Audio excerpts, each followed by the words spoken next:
Hello?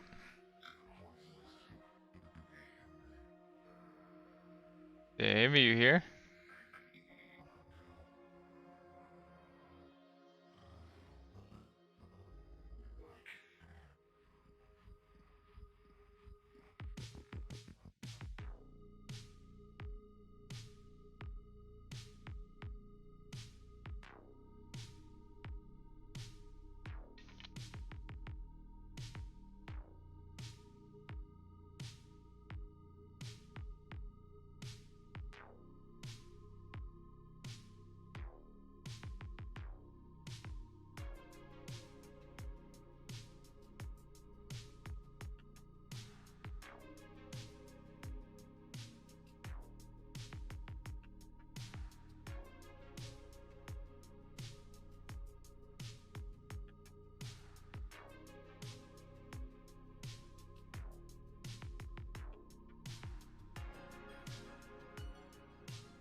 Someone here? I'm here.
Dave, do you know how I give how I like make these make the cave walls look more rocky in Blender? Do you know how to do that?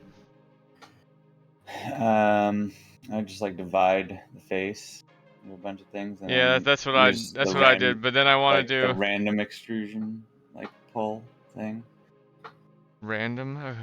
So, you know that circle that like shows like the area of effect sometimes of the cursor when you like manipulate things? Have you like learned about that? No. Basically, there's a way to like have like the area of effect be kind of randomized instead of you can do, there's all sorts of settings, like it could be like a curve perfectly, like if you wanted to like pull up a hill right from whatever plane you're pulling up, or you can make it like random. So I would do that to kind of make it craggy looking. So do I select a face to do the? I can't. So I select a face and then like subdivide it a bunch of times, Okay, however right many click times you subdivide. need to make a bunch of littler faces, and then I would, and I might do this like over time in layers, like to like uh, subdivide, then pull it out a little for a little randomization, then subdivide more, and then pull it out, depending on I don't know. I try different things because I don't know. I can't remember the exact workflow and shit, but there's a setting when you go to like pull like I don't even know how to explain it because it's been so long. Yeah, But that's like, even between this week and last week, I lost the vocabulary to talk about to even talk about what I'm doing. have you like extruded a face before? Yeah. Yeah. So like I would like So what I did to make that extrude a what I bunch of have. faces and then like pull them up at random intensities with a certain setting that I knew about at the time.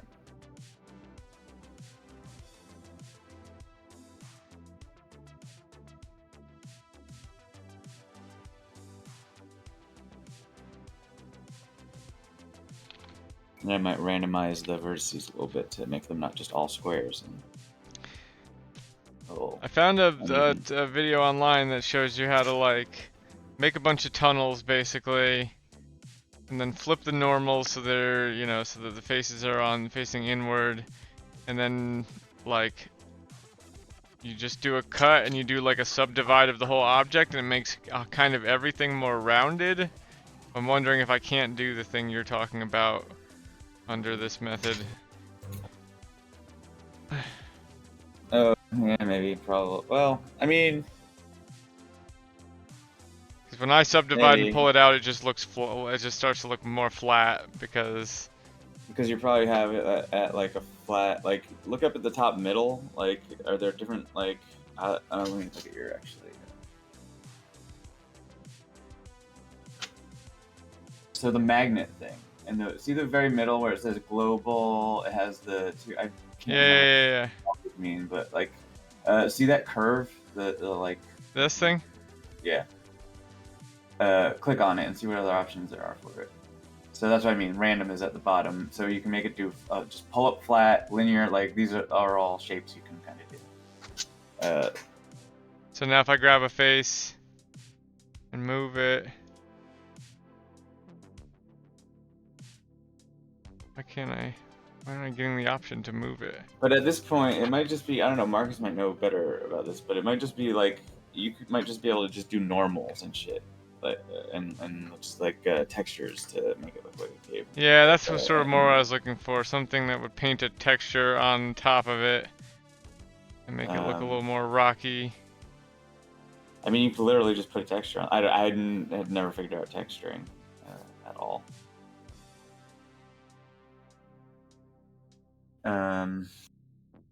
Yeah. Otherwise, I just put like rocks and boulders around inside. Maybe that's the thing. I found this stylized rock tutorial that makes a pretty cool looking rock. Maybe I can. Rocks are funny. Do the exact same thing I just said. That's basically, I guess, what I told you, how I make rocks. That's the method I use to make rocks, what I just said, for the cave walls.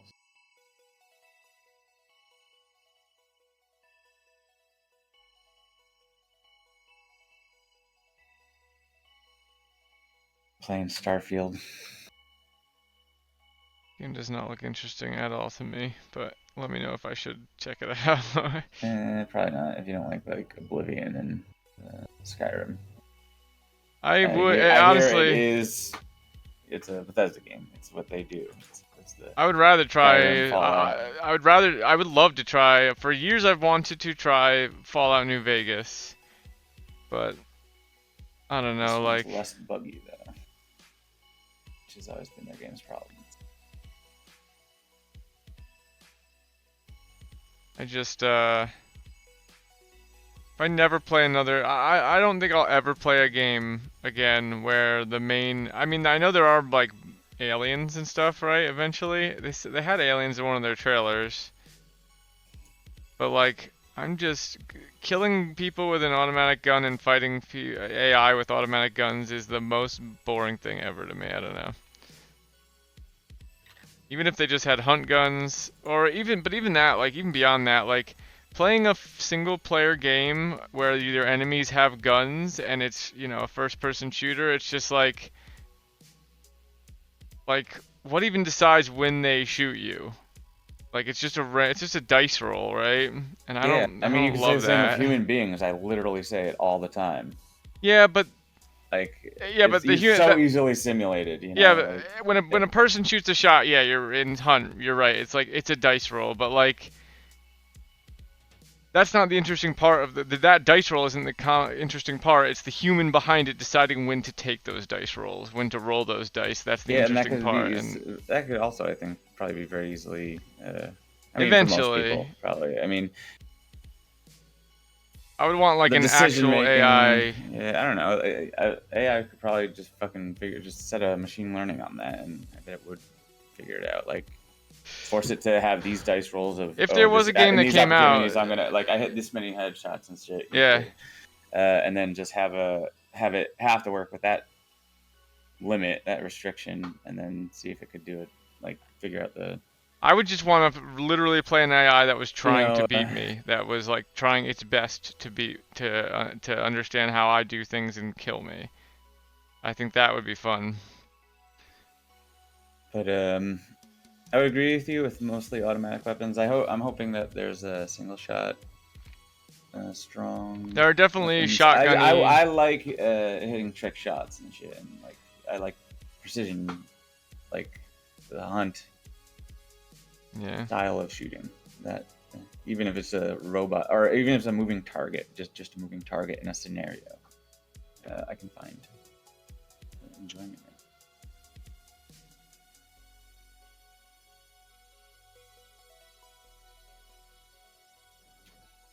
As long as it feels good, I guess.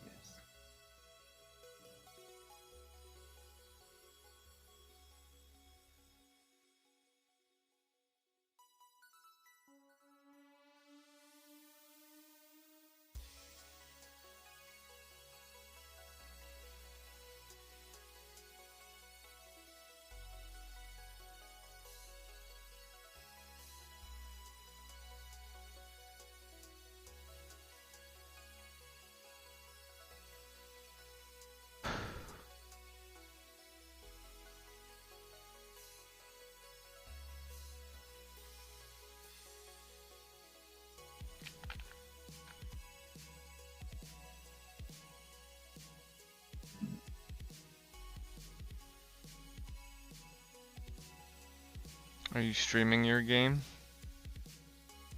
No, I'm just a character right now.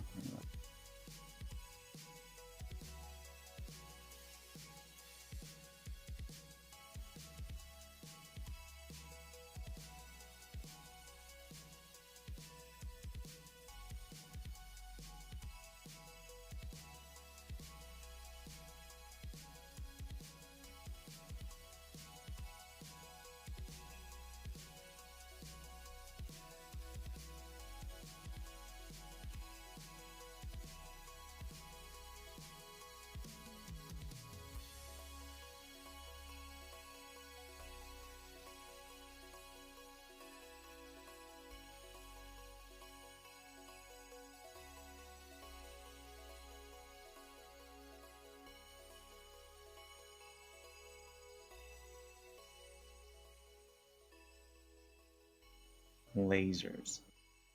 That's a skill. Lasers.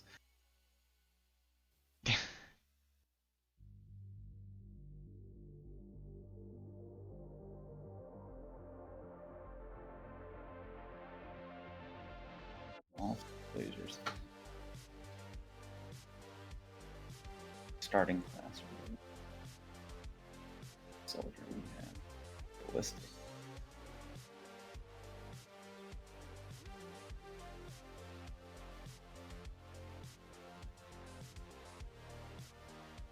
What I don't necessarily like is that they're not really giving me. They don't give you any actual concrete information about any of these skills.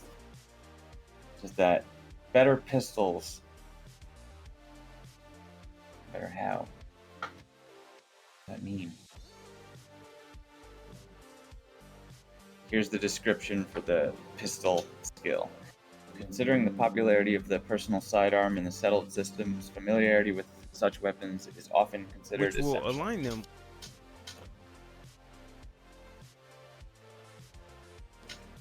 The only word that gives me any information there is pistol. Yeah, I mean, maybe just do Telling more you the way they're damage. going for. They must obviously want it to be that way because they're all very big.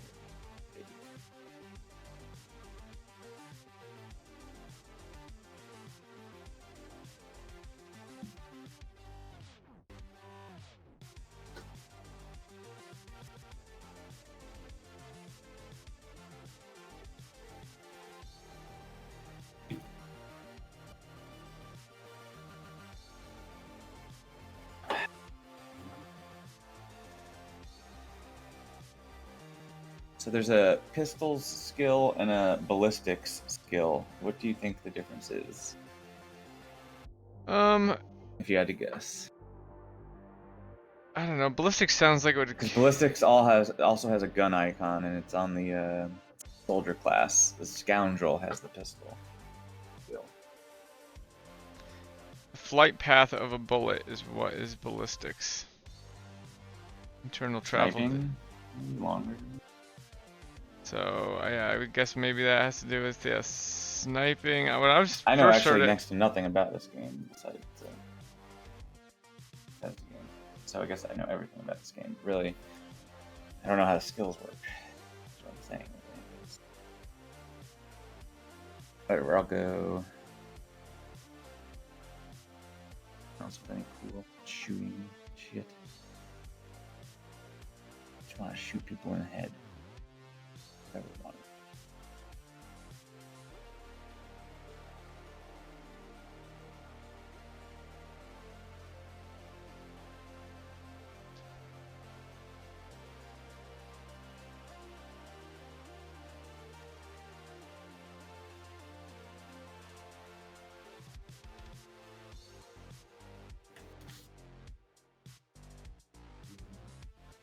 Bounty Hunter is literally the Mandalorian.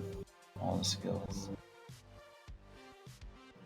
God, I do not understand this lighting shit in Unity. I'm just gonna make a box to put the player in. Fucking cut a hole in the top of it and shine a light down it and see what that looks like. Start there. Yeah, it didn't make intuitive sense to me either. The like sliders and how they So I know there's limited baked, the intensity and there's like baked lighting where it's like, as long as your light's not moving, it'll do a raycasted light map basically, and like map that to all your textures and make it look like the light's falling on that's what it. everyone's probably referring to when they say we've figured out how to cheat it. Right? Like just do it once at the beginning. Yeah, probably. Let me see. Paint it on. Get rid of the light, get rid of the camera.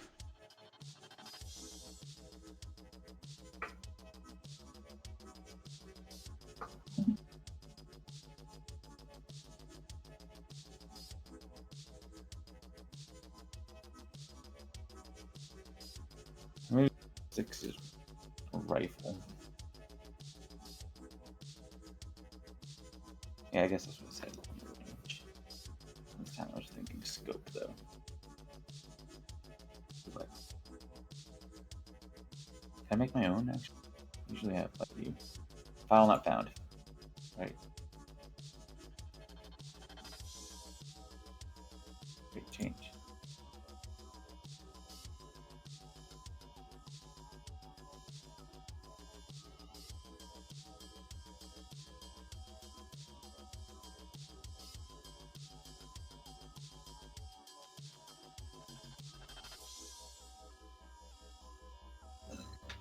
File not found. Actually, that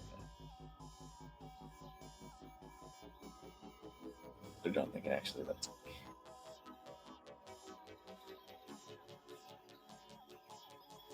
It just looks like a Zelda thing. A Zelda brick. Which I also made. When I was trying to design a dungeon.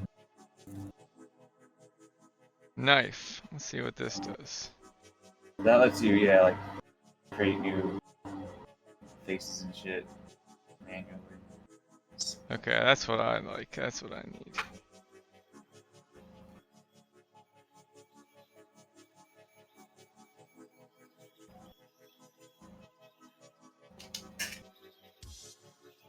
I guess the face I want is will kind of be, I want like a god ray, shape for a god ray to come through. So maybe I need one more.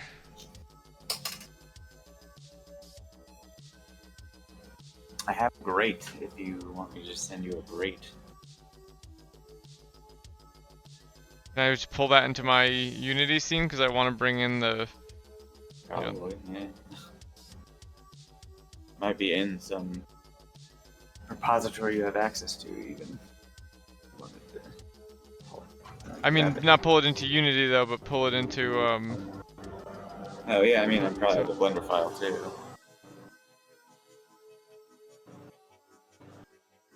this is gonna be too big though. I need. Can I do a loop cut of all these?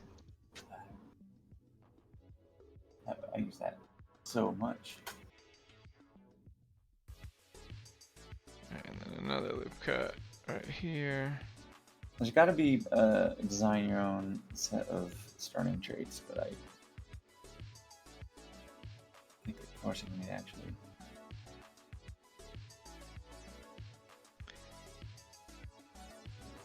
And then we go knife.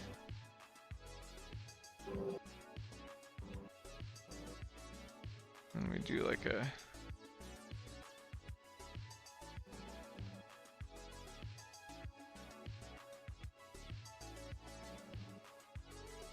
hexagon here.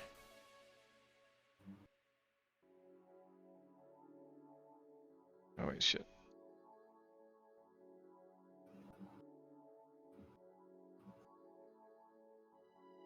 Alright, and then grab the faces.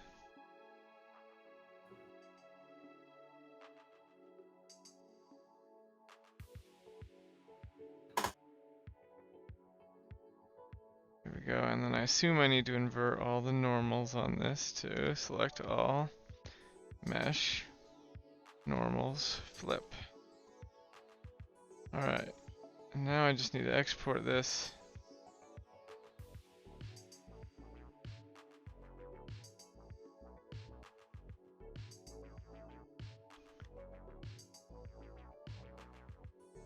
To Unity.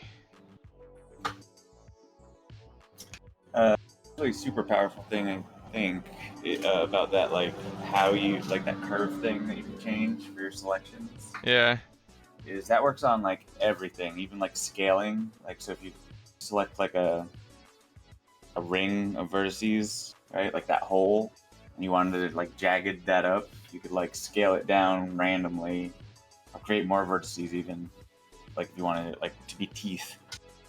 So wait, I would click on face, and then I go So to. if you could like get that loop of around the hole or something. Get Or the. actually, no, just grab the face of the top. Okay. Save it right now, so. It's saved. I just saved it. And then like subdivide it 2 times. First. And then select the whole thing. And okay, there. Now, so change the yeah, that's like random. And then It's gray right now though. Like it's not. I don't know what even ran. Like there may be some like other requirements that you do for this. Yeah, it would be like that, but I don't know what it is, but there's like a tool where you can like it puts a circle around your cursor, and it's not like you're just it like creates an area of influence this. around your around your cursor instead of like that's a selector tool. It looks like though. I'm on the selector here. Should I be on something else for maybe? Something else, yeah, something to like pull or like and tug it and Here's like move move. vertices and everything around. Yeah, it's one of the move ones, but like you can put it into a mode where it puts like a sphere of a circle of influence around it in an AoE, and it has like Wait, a sculpt mode gradient maybe? about it. I've never used sculpt mode, but that would do a similar effect, yeah.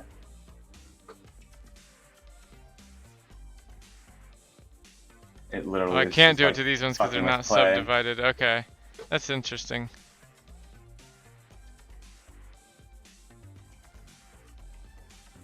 But yeah, I think that circle is basically doing what I'm talking about, but I don't do it in sculpt mode. Everything I did was very low. Like polygons.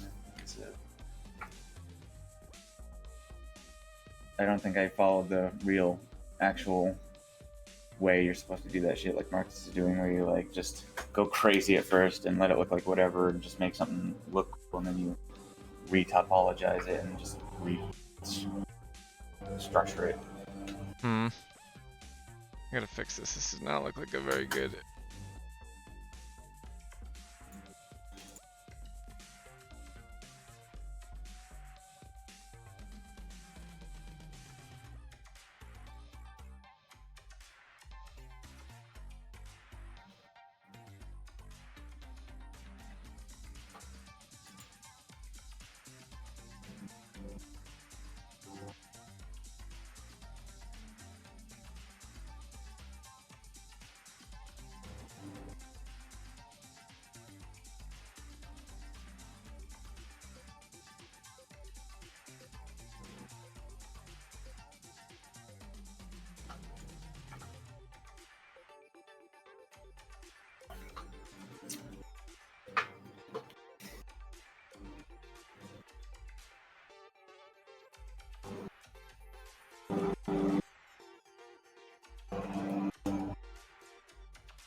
of the traits you can get in this game is your parents are alive. You have parents. I heard Brad say that, yeah.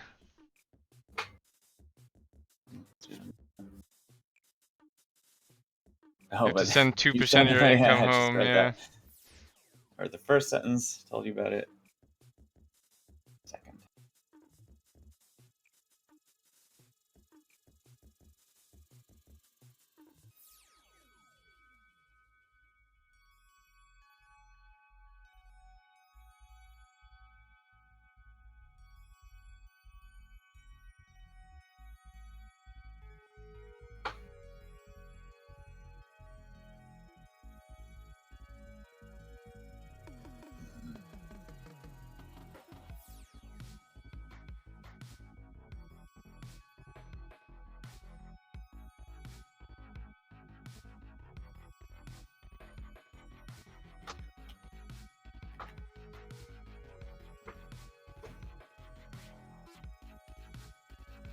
I can get crew.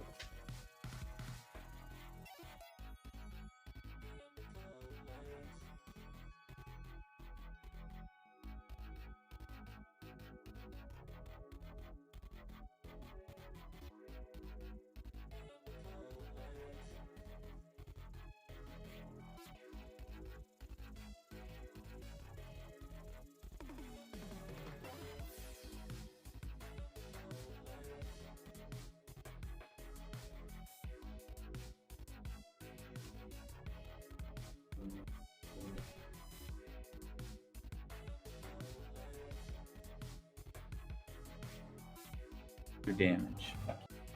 Wanted. My guy's wanted. Attacked randomly by mercenaries. Also, what? This better be a lot of extra damage, because not only am I going to get attacked randomly, but it lowers my health. I mean, it's probably a game that's tuned towards pretty easy difficulty, towards what you would prefer, so I would I not... could change it, but if it's too easy, I am going to definitely bump it up. I'm starting on normal, which is probably going to be too easy. But there's hard and very hard, at least. I didn't even see if there's a Inferno or...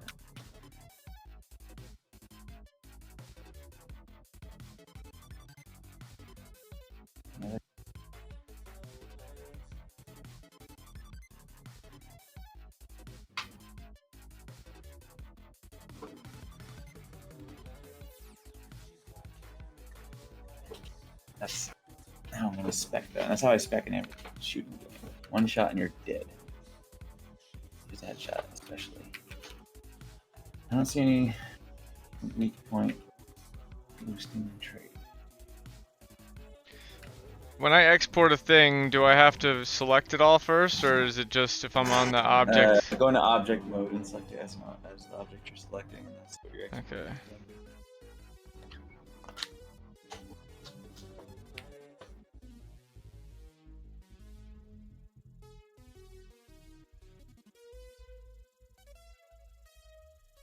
Last time I used this, last time I exported was when we were working on something for Necroskull, because that's where my...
None of these other traits are that interesting to me. So I'll grab them.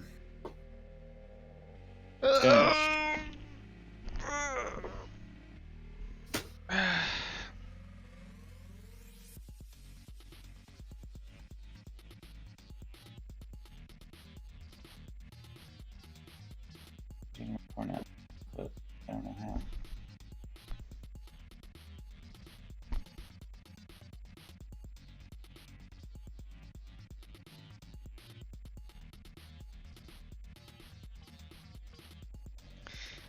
Alright, I'll just do what I always do when I don't know what the fuck tutorial to follow, which is go to the Brackies one.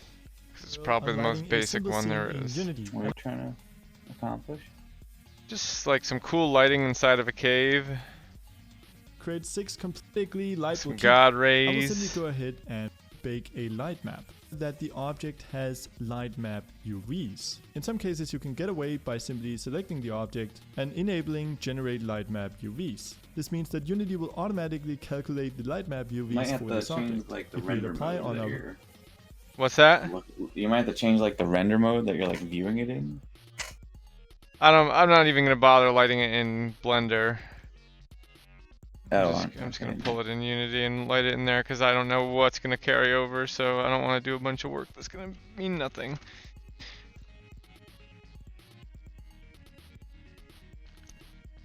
I mean, probably with lighting, with like shaders, there's no way to put it over. Probably there is a easy way to do lighting over, but I don't want to learn it. I already know how to use Unity a lot easier. Alright, I don't know how to change my pronoun, so I am she, her.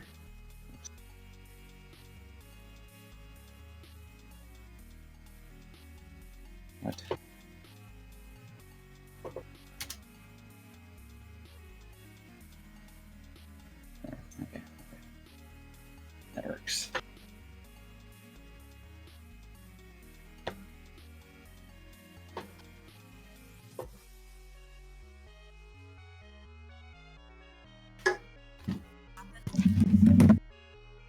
You missed our meeting about the symbols yesterday, Dave. Or the other day. Wait, hold on. Sorry, what? I just had taken notes. You missed our meeting about the symbols the other day. I watched it. I had some thoughts. That's where I came up with the fizzle thing. I wanted it to be Dark Souls Bloodstains. I thought it was funny. Have you guys thought about how the time runes could work? So yeah, I have. You're probably not gonna like my direction with it, but basically I think it should be like there's one rune, it has 3 configurations, one for stasis, one for like you know, fast forward, one for rewind. Basically. Well, actually I haven't landed on anything. Let's just say that. I mean, like the literal mechanic of like what those things will do and how that will work. The rewind I figured would work like exactly like the one in Tears of the Kingdom, except I was thinking actually it might be cool if instead of like smoothly, just to differentiate it, I thought maybe like if instead of smoothly moving in rewind, it just moved to like, it snapped to like it only took a snapshot of its movement every so often, and so you could move it back along like a segmented line basically. But ultimately, basically just like the rewind, I was thinking like that, like it would just like every time anything's moving, it tracks its recent movement for like, let's say the last, I don't know, 10 seconds. And Okay. then you can put a symbol. My ideas, I think, could work with that. What is your idea? So I think time runes. It would be cool if they kind of work similarly to the grow rune, where the rune determines the AOE. I So already love where you're going everything with this. inside of the rune is going to be affected by the time dilation or whatever the fuck. So if it reverses time, then this is like the step-by-step actually, like how would it work that I thought of. If it reverses time, then anything that enters it gets reversed back to the point of entry as soon as they exit it. Okay, so when they try to exit it, it sends them back to where they came in, following step-by-step process that they did. But while they're in there, they can move around. Fast forward rune would just make things go fast. Slow down. Obviously, that stuff is just self-explanatory pretty much. But I like the reverse rune example. Some example puzzles that we could use with this are place a rune around a trapped MacGuffin, right? Grab the item. Oh, the other way I thought it could trigger the reverse is if you die inside of it. So place a rune around a trapped MacGuffin, grab item, get crushed by boulder or something. Time reverse kicks in, alive again with the MacGuffin at the point of entry. But this would only work if the MacGuffin is something that's unaffected by time fuckery. The best time puzzles are like that is the element of time puzzle that ever makes it work, is that some things aren't affected by it. That's the whole thing of Braid. But like I'm just trying to think, how would it work in all situations? Because okay, so another example. Hold on. Actually, go ahead. If you're on a train. No, go ahead.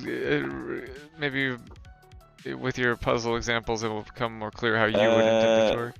A projectile is being shot, right? You put down the time rune. It enters the AoE of the time rune, enters it, then goes through the other side, hits the exit point. Then as it re-exits from its entry point, it should maintain its velocity. So it just bounces back. What if you put down a circle, and that's the area of effect of that stuff when you were in it, but then as soon as anything entered that zone at all, its immediate time state was stasis. It froze. Then you draw another circle around that circle. This is just examples. They don't have to actually be this shape, but like you draw another circle around that circle, and if you draw clockwise, it moves it forward. If you draw counterclockwise, it moves it backwards. But then you wouldn't be able to be affected by it because you'd have to be. It would always just freeze you logically. So that actually ruins all your puzzles. I don't know. The way it like gets drawn and shit doesn't really affect the ideas I have. I just like the puzzles that happen with the logic that I specifically just like how I do like the idea that you can move in it. Made that you could like how the actual like time reverse works in a way that kind of makes sense, even though if you think about it too hard, it probably makes no sense. But it has the appearance of making sense. I do like the idea that you could go in it, but then if you can go in it and I just like that it's like here. I said like 3 rules, and you could apply if we could build it to apply to everything. That we probably. So the 3 rules are: when you enter it, it doesn't affect you. When you try to exit it. Yeah. Well, I don't know. It then begins your reversal, right? When you enter it, yeah, you're like locked in, and when you exit it, whatever you exit it, then the actual like here's the time reverse part kicks in.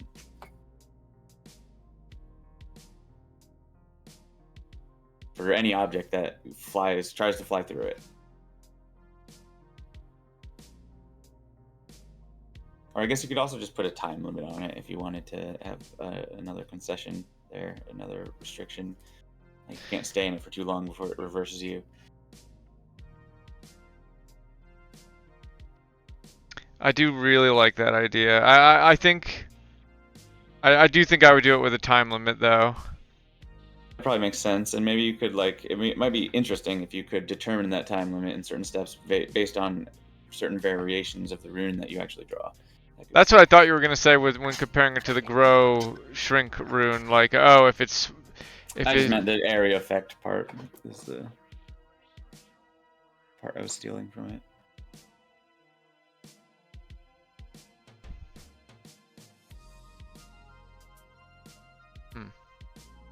I think it would be neat also for some reason if they did keep their velocity moving backwards. Just then we would need different symbols for the so I love that it for would the only matter for reverse. super fast projectiles. And for it would only really matter for the reverse. Otherwise, it doesn't really change anything.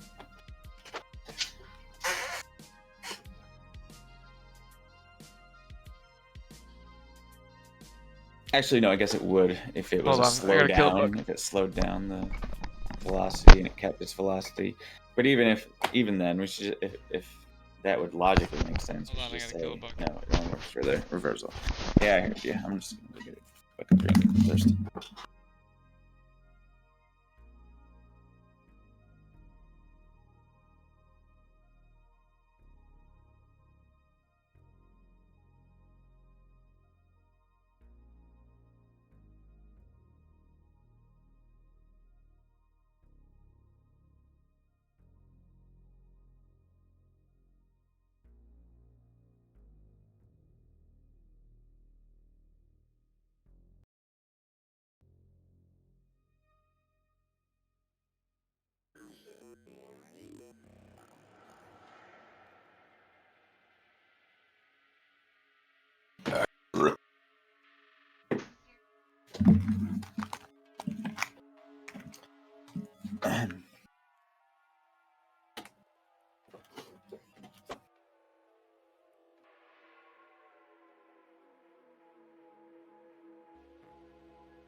Helmet. How do I put my fucking helmet on? Tell me how. Select helmets category. Is that this? Inventory maybe? Oh. I need a cooler helmet.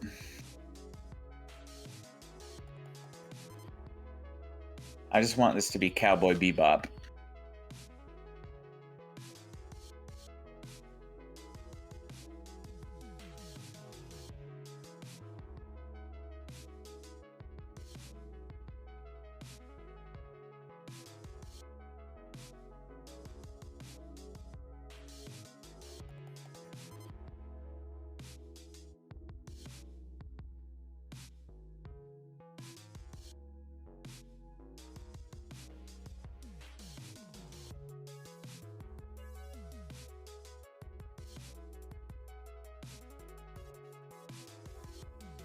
Wait, are you Cowboy Bebop? Talk. Kind of sound like him. But I don't think you're him. Is that guy still working or is he retired? Spike Spiegel, dude.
Alright, I'm back. What I was gonna say was...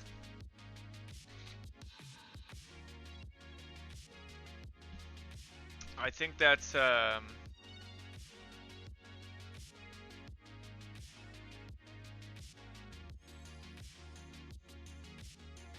you here? We're not here. That's fine.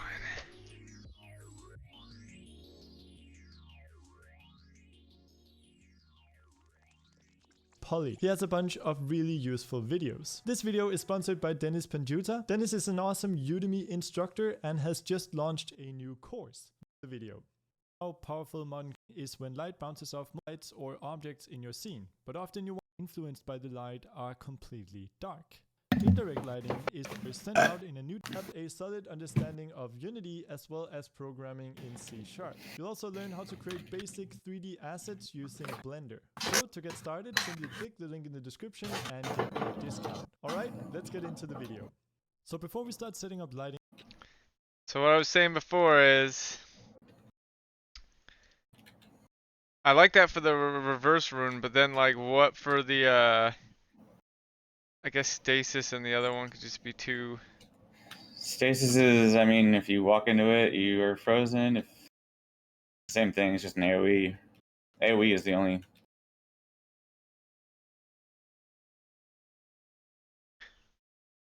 thing here, requirement.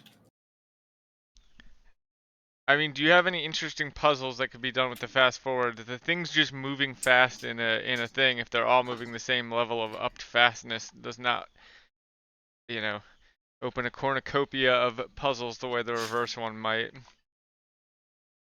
Yeah, I mean, we could figure out another mechanic for fast forward. This is the first thing I said that would make sense. I mean, if you wanted to move faster, you could like draw the rune around where you needed to move faster. I was just basically pictured the Be as fast simple as forward that. one as like something that doesn't do anything to most things, like that it'll just like, you know, it will move fast, sort of like you were saying it would inside of an area until it comes to a rest in there, just as in the same way that it would have if it was not in the area, just faster, right? And then it would come to a rest.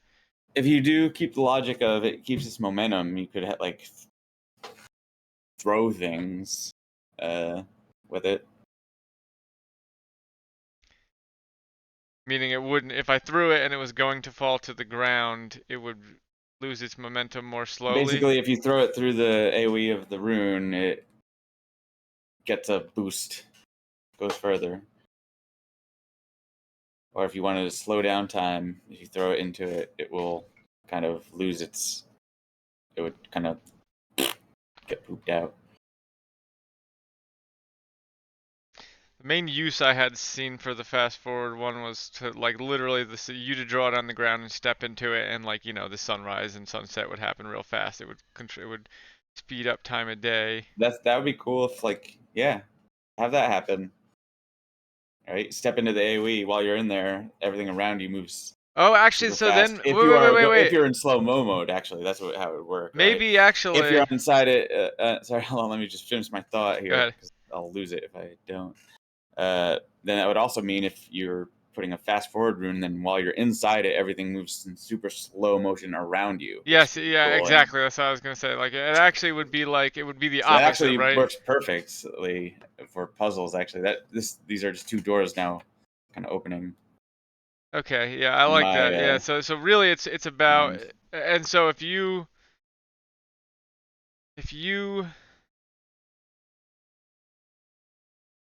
throw something in there, what does it look like to you from the outside for the fast forward? From the outside, that would mean that if you throw something from on the inside, it has its velocity.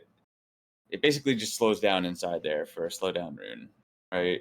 And then we could make it a neat thing, like the puzzle mechanic part we could do from the outside is the momentum thing, that they keep the momentum that they had from the perspective of the outside when they enter into the outside. But that's not, that doesn't like, it's not a one-to-one with the... That's not a big, that doesn't really open up a lot of opportunities to me. right away. Thinking about that mechanic. Unless there's puzzles that are like clockwork puzzles that are like, more. I mean, actually, I bet we could, if we thought about it, we could come up with fucking plenty. But I mean, we could come up with it as long as we. I like the mechanic of being on the inside and the world being slower or faster depending on the rune. We could come up with anything else for being on the outside. It doesn't have to be a obvious I thing. feel like this Like it implementation just of it. slows down, you know. Yeah, I feel like this implementation Do of it something and else. so I guess these would be two different runes. Maybe you would call the first one you described with the with the being able to, well, you enter and then when you get to the end it reverses. That would be more like rewind time, and then Yeah, that's rewind. this one would be fast. Fast forward. Yeah. And then Well, slow down would also work though. Slow down would work. Slow down and fast forward, being on the inside, that's the one that's like uh you know, mirrors of each other, even though you would expect it to be fast forward and rewind.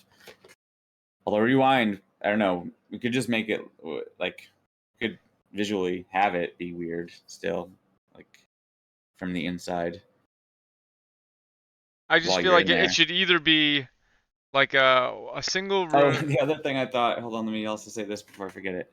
It would be cool, because I didn't even write it down anywhere.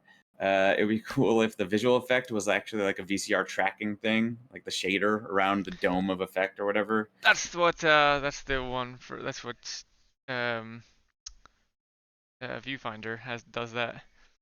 Oh, shit. Rewind time in that Damn it. game.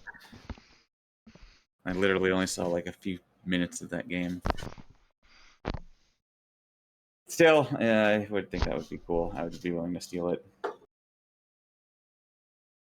What were you going to say? I don't know.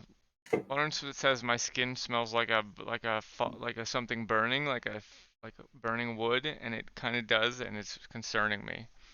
Why Is do I there smell any. like this? That's a. Actually, like people like that scent. Did you put something on that has No, that scent? I Like it's just a I took known a shower scent. yesterday. I have really bad sunburn and my skin is coming off, and I used a very, very dirty towel. Those are the three factors we're working with.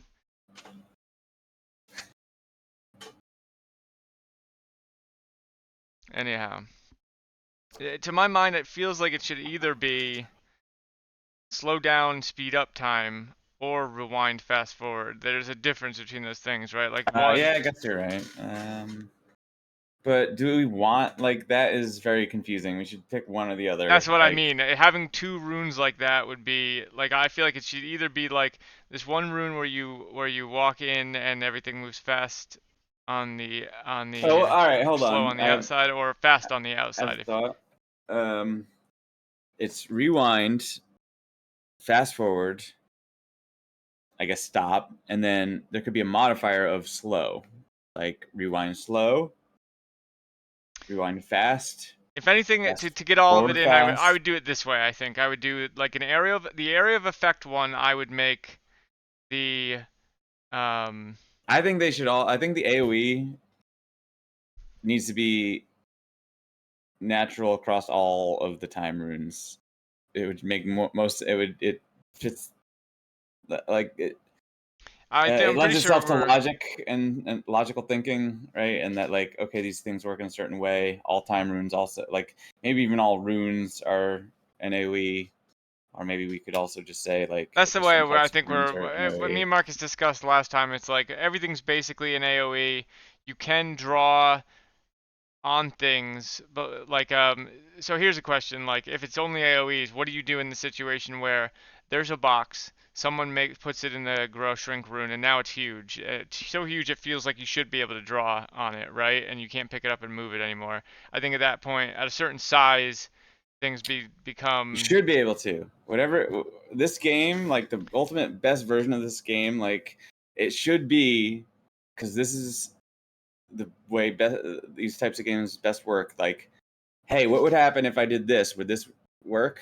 And the answer has to always be yes. Like Yeah, the problem that that presents design though is philosophy. like when I know like there becomes points where that is just impossible, but it comes to the part where it gets real hard in a game like this is if that thing you can draw on for the AoE can itself move, and it becomes, I wanted it to work like this in the beginning. I wanted it to be the field of effect would have followed the thing around that you drew it on, but even just getting the lines to follow and stuff would be a real challenge for Marcus, I think. And like getting those, well, if things can move and their AoEs can overlap each other, then their AoEs can overlap each other.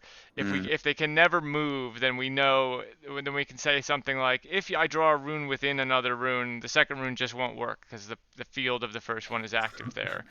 So I I was guess what I thinking, would say is like, actually, never. Sorry, uh, finish. so I was thinking basically like you can draw it on a thing, but if that thing moves, it just poofs away and is gone. Okay, as long as there's like a logic to it that works. I was almost gonna say like take the hard line of, all right, we either you can draw on things or you can't. Otherwise, like the player might feel cheated or like shitty about it, as Yeah, sometimes I I do. think you But can like draw that's not on may not be everything. fair to the developer always, and players aren't always fair to the developer. Uh, but like, yeah, as long as there's a logic to it that the player could understand and be like, okay, yeah, I'll buy that, then I think Yeah. good. And that's going to be the hardest part of this. And always giving feedback for that, right? Like to the proof of smoke when the thing moves or whatever, or just not letting you draw on anything at all.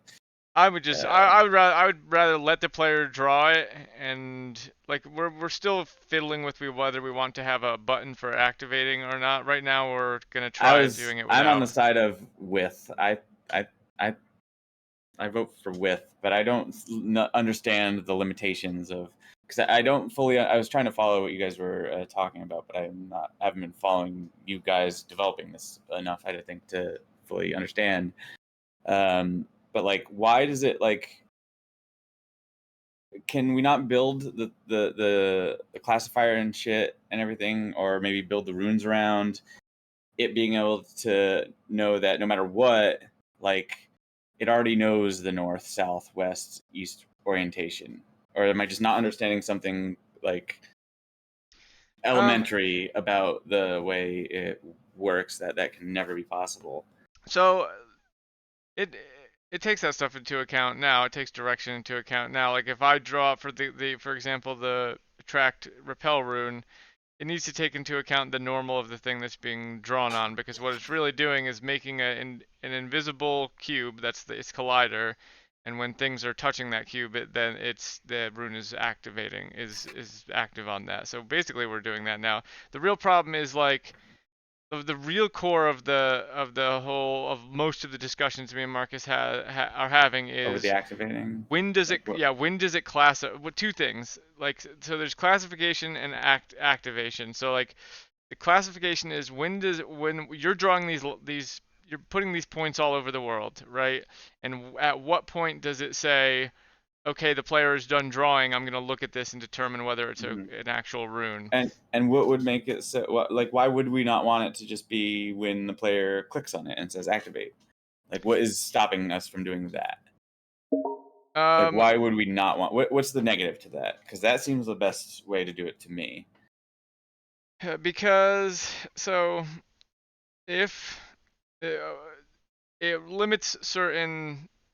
Here, let me just look at my screen. Actually, it'll be a more understandable thing if I Mhm. actually am drawing along with it. You're not streaming right now. Yeah, should be now though. I'm So if I want to say um say my symbol is,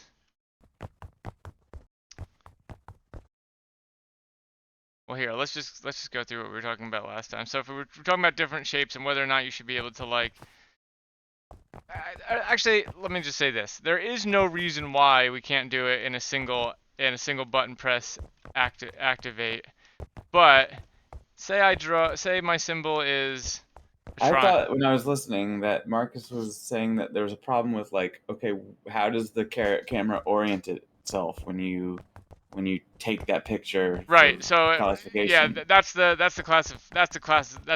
classification, not activation. So like if we were gonna have like But that was my first thought, though. Like my first question to start all this, like, why can't we just like, can we not have it like just no, like it doesn't matter, or well, you know here, what the let's start with orientation this. is, Like, or I want to do you're the not designed duplicate around combine that, rune, right? I want to do the duplicate combine rune, which is right now a triangle, right? And which so I fucking love. That's so awesome how you guys have designed it right now, where I think it goes from eventually one it's point to actually going to two. be, I'm going to change it to be this shape eventually, but like, maybe not, we'll see. But like, so it's a triangle. I mean, Um, as long as that like part of it, like, I mean, there's a triangle that, like, as long as the concept is there, where the it's going from concept one point to will be two. the same, but like, so now there's a triangle and it's looking this way and this way and this way in a way that is like, you know, in the direction that I'm looking right now, from these points out. But what if I did this? Hmm. Now, which direction? Now, if I show you the draw camera, where is that? So this is what I drew. This is what the draw camera is seeing because the normals are fucked, or like are Well, yeah, not so it's the giving more same. sides to So it so because it's it's yeah, like right. starting new lines where it like turns onto a new normal And like and if shit. that fizzles, to me that's fine. Like if we go the activate way, like you know, I hit go and this fizzles, or That even could be totally fine, I think. yeah. Like, hey, keep it on one plane. But That say I wanted to do something like, say I wanted a symbol that was I'm like, willing to make that say concede. I wanted a symbol that was like this, right? Oh, actually, interesting. It actually does still keep some of the. If you draw it Second next to drawing. something, it keeps it, so it orients itself to the thing you just drew, but it actually keeps the any other points that are within that in the consideration. That's interesting. I didn't know that's how it worked. But you know, say I want a symbol that's this. Boom, boom, boom, Okay, when you have multiple strokes, then. boom, boom, boom, whatever. You know, that's my symbol. When I have a multiple stroke symbol. Well, And when are we does trying to ultimately avoid going single stroke for all runes? that's what, yeah, Marcus really wanted to have the ability to not have to have everything done in a single Okay. stroke, and I think I do too, ultimately. We could just is this not something that's solvable around designing the runes around it? Like that seems like it has to be Yeah, possible, it right? is, but any situation in which you would have to draw a multiple part thing, even something as simple as this, like, here was my question with, if you're, it actually, this was a point in the let's have an activate button camp, is like, what if we do a classification that's a multi-part? So like now Wait, I have an idea. I draw this and it now knows this is a duplicate slash combine rune. It has two configurations. It can be either of those things. And then like my next thing would be like, say I just draw like a circle within this side and then it duplicates, or I draw a circle On those on points at the yeah, ends of between the this point yeah, and you know, two things appear here and here, right? Like, yeah. so it's actually doing two classifications in that sense, and that's the model that I was going with recently because like I I'm not against activate it or not has no bearing to me, but I definitely think that I do not like I'm much Marcus wants the interface of like drawing to be like you hold down the right click button and then you draw with the left, and in that way I can actually, as long as I'm holding down the left, even when I let go of the right, I can still draw multiple things and it's all caught within the camera, right? Wait, hold um on. Start that over. so if I'm drawing something and Right click I right click to to like activate to drawing mode, yeah, activate drawing mode, or like, and you have to hold it down or you don't, and you have to hold it down, and when you as if release you're right going into click. iron sights. Then Right, exactly. That was Marcus's conception of it, like looking, aiming down sights. You're aiming, you're drawing. so you pull up your paintbrush or Yeah, whatever the fuck. I would be fine to do that. I would at least want some camera zoom to like indicate to the player, like or like yeah, like an animation, like your right hand comes up while you're doing it or something, and then when you release it, you do Okay. some like, oh, now activate. All right, So I'm like you, following you so far. Go ahead. but like yeah. So in this was Marcus's solution to when does it classify, right? Like Iron sights. Like I tell it when to classify by letting go of the right trigger, but By letting iron sights. yeah, by letting go of iron And sights. it's like you're using a torch or something in a FPS, I guess. Yeah. Or laser wristwatch in GoldenEye. Gotcha. And that's fine. Like I'm fine. I'm honestly fine with that. We could do it that way, but I would just feel like it would be so much more intuitive to me. Like I don't link this game with a first-person shooter at all. So like having you could animate it to show, you know, to make that link more explicit. But I think my initial thought is like it should just be right click and you should draw whatever you're gonna draw, and then it's runes are actually more complicated to where they're like multiple piece things. So it's like this and a this and a this and a this, and it's actually 3 classifications, and then it knows it's that rune. And I actually think we'll be able to draw more complicated runes that way and be able to train it better. It really did, and it really, honestly, right now it's gonna come down to like What other inputs do you think you might need in this game besides drawing?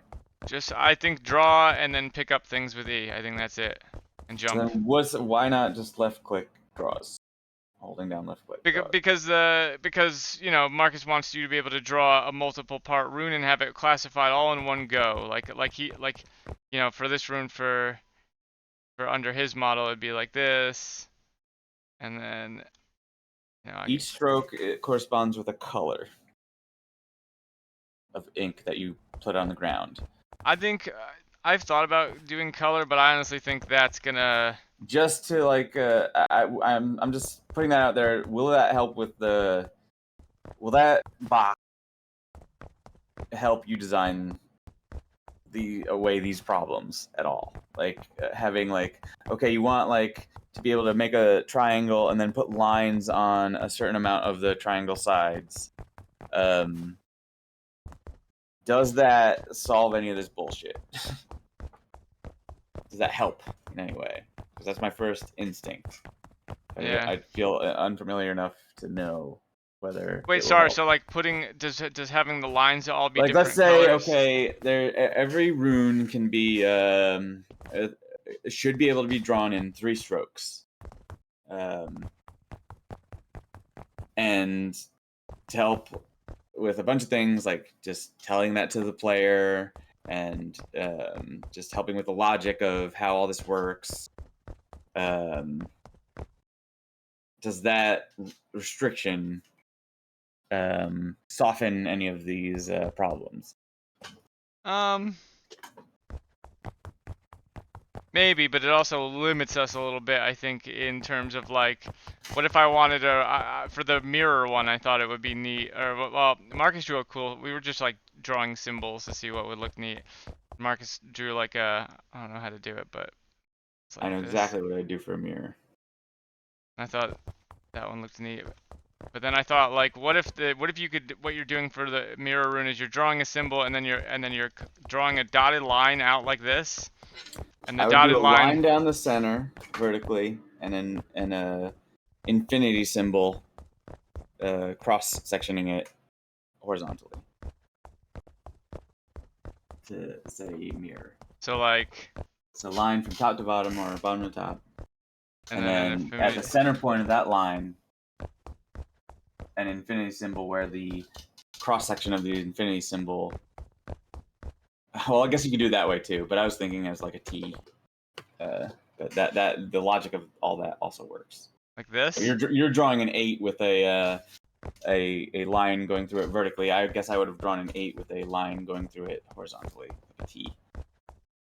I just think it would be But rad both, as hell. Both conceptually are going what I'm, or are touching on what I'm going for. I just think it would be like super rad if it was this for the mirror. I liked the symbol Marcus drew, and if it was like, boom boom, that symbol that he did. Drawing it badly. But then I could draw out from it a dotted line and the dotted line. And then I do like maybe like a boom to end it. And then when I'm on this side of the mirror, right, my mirror self is over here doing exactly what I'm doing. right? And if I pass through the line, then the mirror self is over here. Or maybe I can't walk through the mirror. That'd be Maybe cool, I... but consider the infinity symbol where the thing being mirrored is whatever's standing on each bulb of the infinity symbol. That'd be cool. That would be cool, but it's hard to draw a big infinity symbol, and I want the map to be... I want the mirror thing to be like... Is it that hard? Yes, to draw a big infinity symbol would be difficult and have it classify right. I mean, we could give it a lot of leeway, but like anything where you're actually... Anything where you're drawing anything where you're drawing a large thing and it has to be curved in any way is very difficult. Actually, Marcus, like, you know, noticed that it makes it real jagged, the current line render, when you even do that, and I think it looks fine, but he's trying to fix that now. But like that would mean that like the biggest infinity symbol I could do, unless I really, you know, the biggest mirror area I could do, unless I really, would be, I guess, like something like this. And then it's like, that's not much space for my mirror itself. That's why I would just do a straight line, and have your other self be, you know, just on whatever you're doing. And you control the axis of where it is very easily. And I think that's a good, like, puzzle solving, puzzle tool in the puzzle design belt, let's say.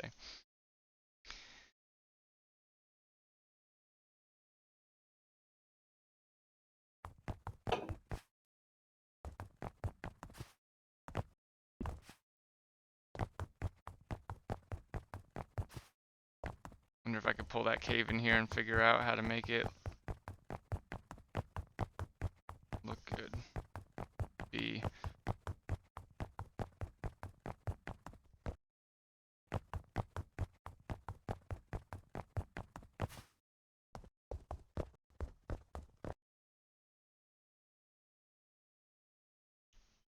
circles are easy though, because you don't have to I was move. saying, like, why? Oh, the other thought I had was when you said, like, what if the spiral for the grow shrink thing? I was like, well, wouldn't that limit how small you can make something? Yeah, Because you do are all right about lines. that. Yes, you are But right then I about that. considered, no, it's not. It's fine. It's actually perfect because you can shrink yourself. Shrink yourself, then you can draw smaller. Yeah, but the game doesn't currently work like that. Like, you could It draw should. yourself. It should Shrink work yourself. like that, but that would be neat if your lines got smaller when you got smaller too. That would be really neat. But right now, if I get Well, smaller, that's how it should work then. Because logically, that's what I would expect it to how I should expect it to work. And as much as we can, it should be like, hey, would this work? It should be yes. If logically that is how it should work. yeah, the lines stay bigger in relation to you currently. It would be neat. It would be they should get smaller as you get smaller. Even if you need to just grow the world instead. Just grow the world instead. Like Outer Wilds. There has to be a thing that's just like, take all effects of runes off me, because like you're never, once you start shrinking and growing yourself, you're never gonna be the same size, like the normal size ever again. You're never gonna perfectly dial that in back to where you were.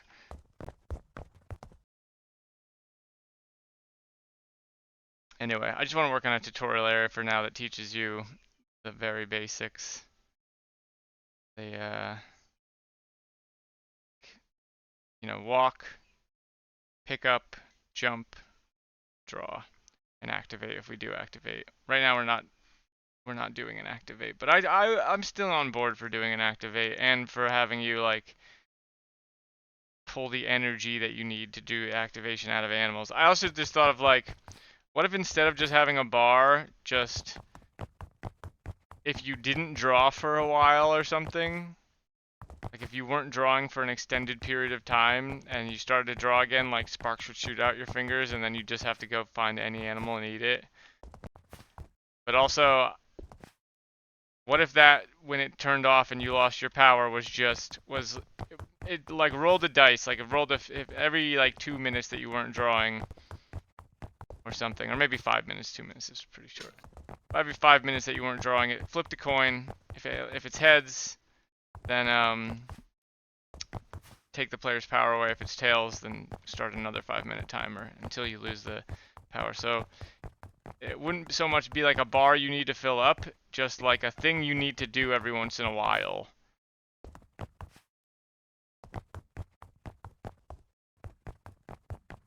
I also think it would be neat that to design an area if that was the case, where like, you know, player has to go up into some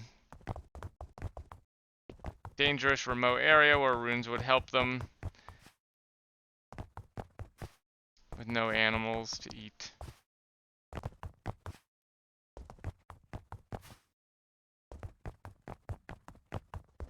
Anyway, Yeah, let's not much. import this thing.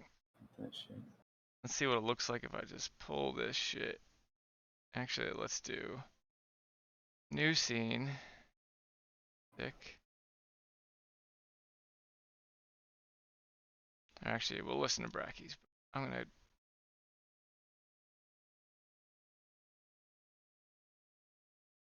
go try and figure out why I smell so terrible.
Kind of fucking fly off this starting planet.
And a spaceship. Oh, tell me about the story too.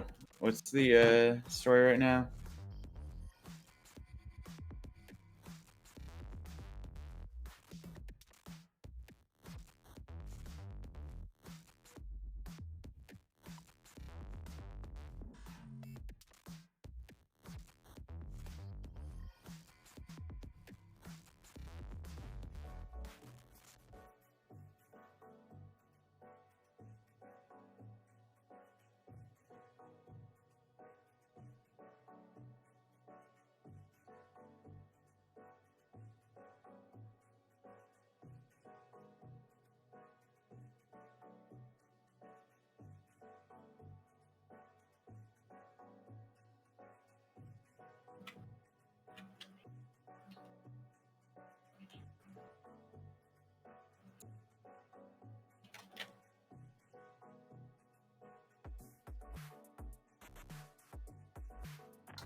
Alright. Took another shower. But I don't smell Wow. like burning things anymore.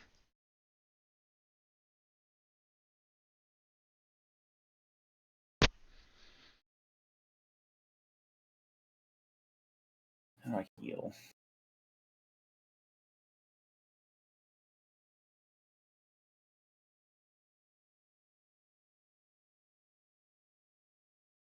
Heal me? I healed. Decently healed.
Burp.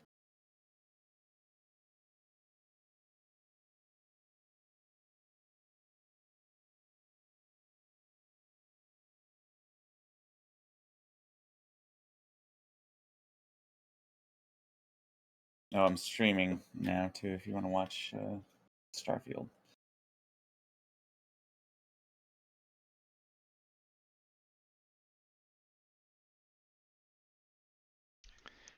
You know.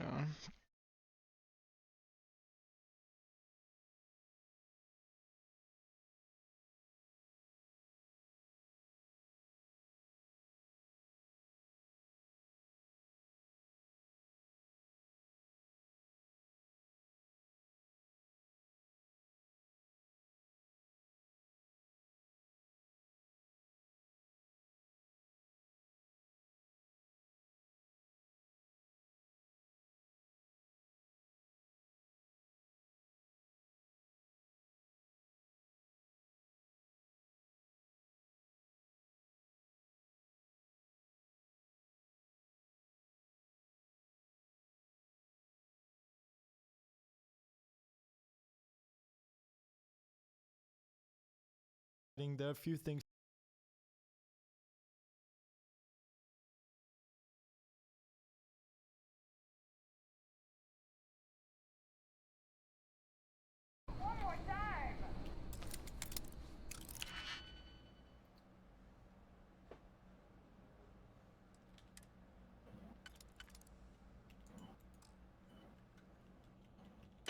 Can't be done.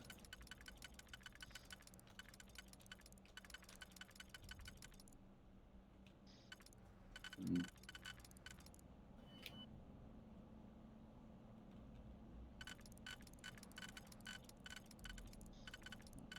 can't be done. Oh, give me one.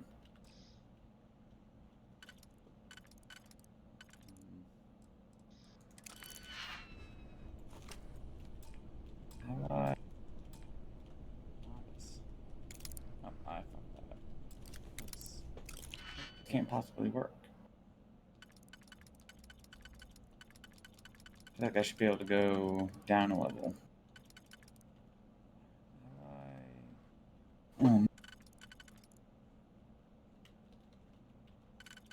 This can't possibly work. Well, that I feel like I should be able to go down a level. This can't also can't possibly work. There must be something.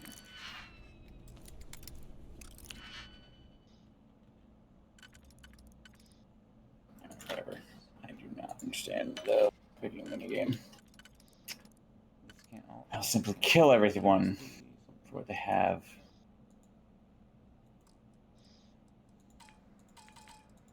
This game feels like it would be pretty fucking dope multiplayer.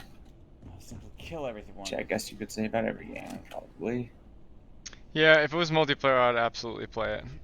100%. So you could get a crew, and it seems like there's a lot of FTL systems. That we need to understand. Multiplayer. The first one is global illumination. We all know that our eyes work by picking up rays of light. Unless we are looking directly into a light source, these rays of light bounce around between objects before hitting our eyes. Every game should be Baldur's Gate 3 style. Multiplayer and single player are the same. On the properties of the material on that I would love a Because MMO of that how was powerful basically modern computers that. are, I this would is something absolutely we can love now that. simulate, and the results can be incredibly realistic. In computer graphics, we split up this act of light bouncing around into two categories: direct and indirect lighting. Lens Direct flare. lighting is when light I haven't gets seen a sent lens out flare from in so a light long. source, bounces once, and Are we in the then 2000s? it's purely sending out light rays for two 3D models. And you can adjust light properties without purely sending out light rays from the camera towards the light sources. This means that you can see the result as it renders in the editor, and you can adjust light properties without having to re-render the entire scene. So with that explanation, let's jump right into Unity. So here's a simple scene in Unity. I'm using completely default settings here. The only thing I've done is gone ahead and import 2 3D models. We have the room here, which is just a simple cubes where we can see through the back faces of the walls, and a monkey. He's cute, right? I've also taken my main camera and positioned it so it looks inside of the room. Now the first thing that we want to do is I like set up Bethesda the games. light sources. By default, every Unity scene comes with I want to play Fallout real bad. Yeah. Fallout 3 or whatever. I one, bought the Fallout desert 4 one. twice and never played it. New I bought Vegas, it. that's the one. That's the one everyone New loves, Vegas right? people really love, yeah. And 4 is pretty good, but like by that time, people are getting pretty tired of Bethesda's fucking shitty engine and all the bugs and shit. That's why I'm drawn to this game, because some of the early impressions I heard, it was kind of they sorted out all the bugs and shit that they're typically known for. I don't know. I've heard of I've heard of I mean, you're people obviously getting like, there's game no breaking way bugs. you try to do a game like this. Yeah, I and agree. There is there's no no way to games, do but, a. or no bugs, but like the big thing with like Jeff got some heat with their last release, Fallout 4, because he was like, all right, time to fix these bugs, guys. Like Yeah. I remember him and Brad arguing about that. They got in a really tense argument. It was uncomfortable there to was like listen a to. industry wide thing where like the YouTube, it was perfectly like timed, where like the YouTube style versus the old style, like Jeff Gerstmann versus whoever might say is the quintessential YouTube reviewer. Forget what the like achievement hunters or something, like some really big old school like right out of the gate YouTube thing, achievement hunters or something. Were super critical of Jeff Gerstmann because he gave Fallout 4 a bad score. This is that Giant Bomb, right? This would have been after GameSpot, right? He was at Giant Bomb at the time, yeah, definitely, yes. His his GameSpot debacle was Kane and Lynch, Okay. where he gave that a bad review score and got fired for it because they paid a lot of advertising money to the site, which created Giant Bomb and Whiskey Media and all that shit. And is really probably the only reason I know Giant Bomb. I guess that's how it got created, but I was honestly more on Brad's side. It's like, if you want a game that is this big, that is just a thing that's going to happen. It is kind of agree with amazing that concept, but that any I game think Jeff is works. absolutely right that like, okay, it's time to like push the engine a little more. Time to update the engine, guys. And people have is done that. basically Like, that the has thing. been done. That's what Deus Ex was. They just did it smaller. Like, if you want it big, Well, Deus Ex is a little different. it's I never immersive. played Deus Ex, but it's like level based, isn't it? Like not open world based. It's open world. Deus Ex, the Is it? Mankind Divided or whatever, was a I never played small. it, but it seemed like the original seemed pretty level based. It wasn't like, it's open world in the way Dark Souls is open world versus the way open world in Elden Ring is open world. I thought like there was a real Deus open Ex world game that versus was like like, a real okay, open here's a world, very but it was a limited very, open world. But or maybe it wasn't Deus the Ex. thing about Deus Ex is, yeah, like you can approach this level so many ways. That was the thing, but I think it is still level based, not open world. It's not like it would never have like achieved. Are you talking about Breath of the original Wild Deus type Ex, or thing. I'm talking about Deus Ex I think Mankind Divided? both. Like, I think the Deus Ex was just Mankind Divided, like the 2007-ish release, like throwback to Deus Ex. All right, hold on. Deus Ex Still Mankind followed Divided. a level based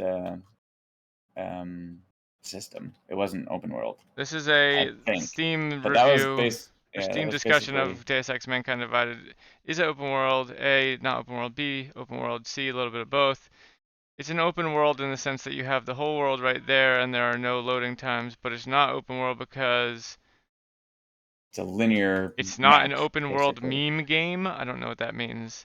And the world itself changes after crucial missions. So is it like Metro I Exodus never open actually world, played but it. your I played choices Deus change? Ex the original, the first scene only, actually. This guy asked if it's open world, and they're not really at all talking about if it's open world. I feel like it's open world Dark Souls style. Bethesda games are open world Elden Ring style.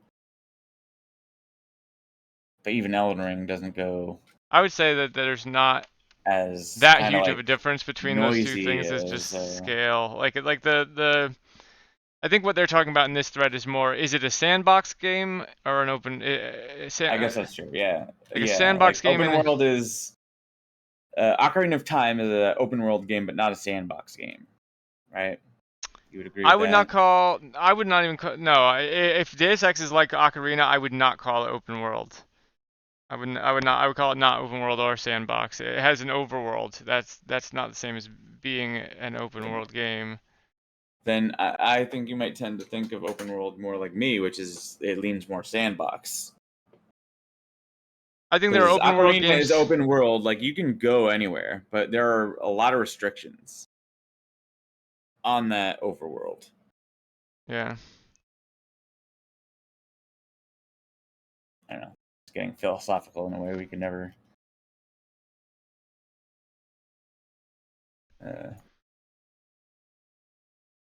resolve. Well, yeah, either way.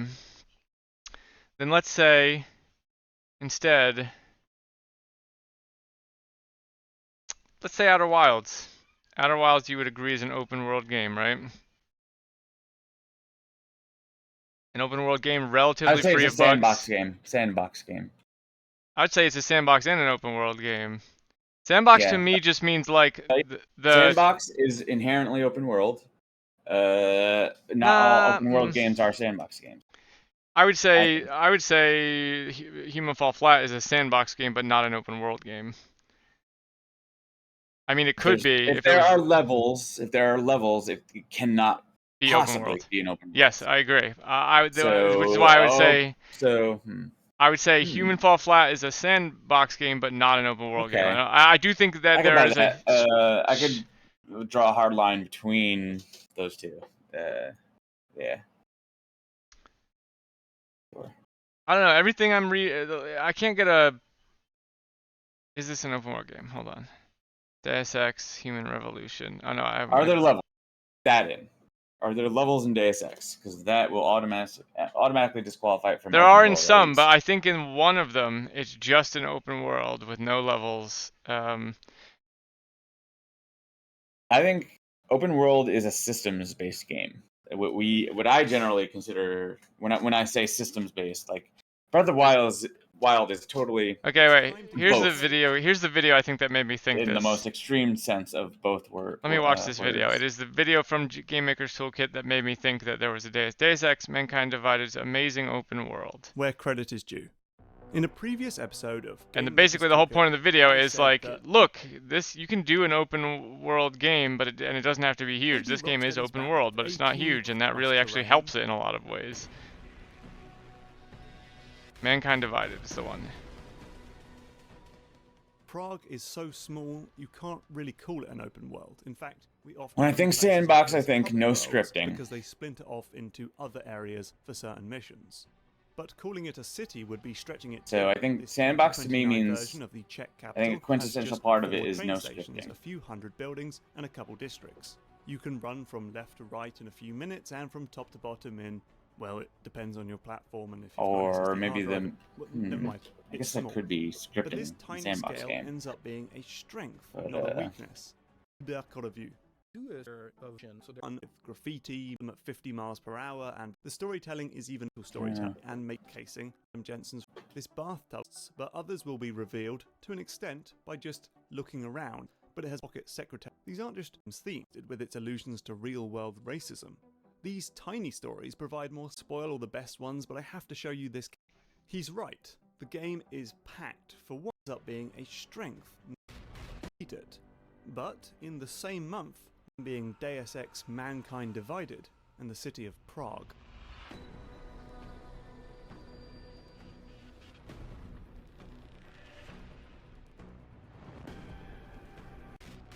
Really call it an open world. In fact, Prague is Prague is so small, you can't really call it an open world. In fact, we often call places like this hub worlds because they splinter off into other areas for certain missions.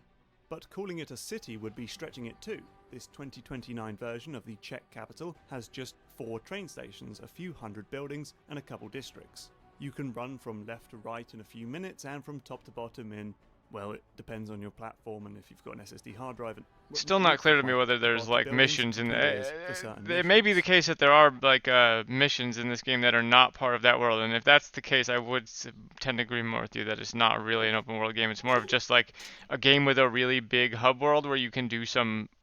That's almost like a little open world where you can do that's stuff. what I remember But feeling like when I remember watching that coverage. But when this it came tiny out scale around ends up being, and I apologize 2010 or whatever. Stretching it too off into other world. In fact, 9, we often 11, call places 9 to like this 11. hub It's not worlds. clear that there Place are in missions its though. It own might just be you're running around. It might just be like it seems it's unclear to me whether there are like missions that load you into separate areas or whether it's like you're in a small open world like not unlike GTA where your missions are in that small open world. Require us to be of a certain pace. I mean, it was. I never actually played it, so. We don't have enough people. Meters and signs that And tell it's you been more like about the over world. a decade. Dozens of Over a tightly decade. abandoned shops and apartments. Scraps of text. This corpse here. Telescopes. Just paint computing on storyline. These types. I don't want to spoil all the best its themes and paint. Jensen's link on GMTK. Yes, that. He says. I traced our What happened in that? Oh. When I need to find where you might find an email about Pilgrim Station. I live. Sometimes you have to open up the in-game map to fill in some of the gaps, but it's close and it does exactly what I talked about in that episode on the little dotted line details and a fail state. And most developers just throw that away. As often he said, I'd rather do something that's an. Now I don't They think created a xenomorph. Got it. Either way, my point being, you could do a game like this and have it have no bugs by making it be much smaller. That's the solution. And really like paring down the number of systems that are interacting with each other. Like that's the real answer to that. Well, the thing about this game is like tons of systems, tons of. Or I keep hearing that it takes like 13 hours to get to the good stuff because you need to learn all the systems and everything. That's not That's the like main all. viewpoint against it. The slow burn start, but that is what I've been reading. The like general sense I get is that like that's what the people who want this kind of game want, a slow start, Metroid type. I'm isolated. I am like I don't know. That's what space people like. With an emissive material. And that's what we're going to be doing here. So let's right click, but, go I don't to know. the object, and let's select a plane. Let's also disable lighting in the scene view so we can clearly see what's going on. Let's set the scale of this plane to 0.2 by 1 by 0.2. Let's also reset its position. The thing that we want to do is, the only thing I've done is I got a potato out of a vending machine.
gone ahead and import, and you can adjust light properties without having to re-render the entire scene. So this is great done is move this. Set these up a few light sources. By default, every Unity scene comes with a directional light. I will simply go ahead and remove this. That's because I want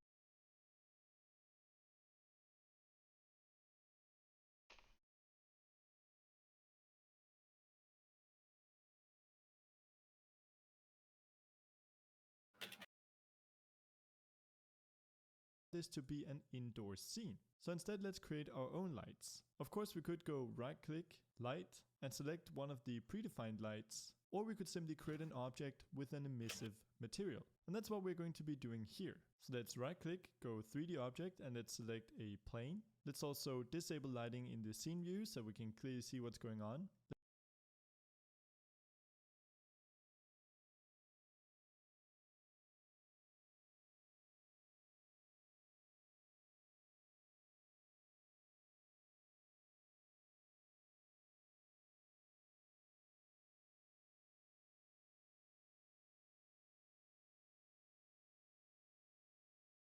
Let's set the scale of this plane to 0.2 by 1 by 0.2. Let's also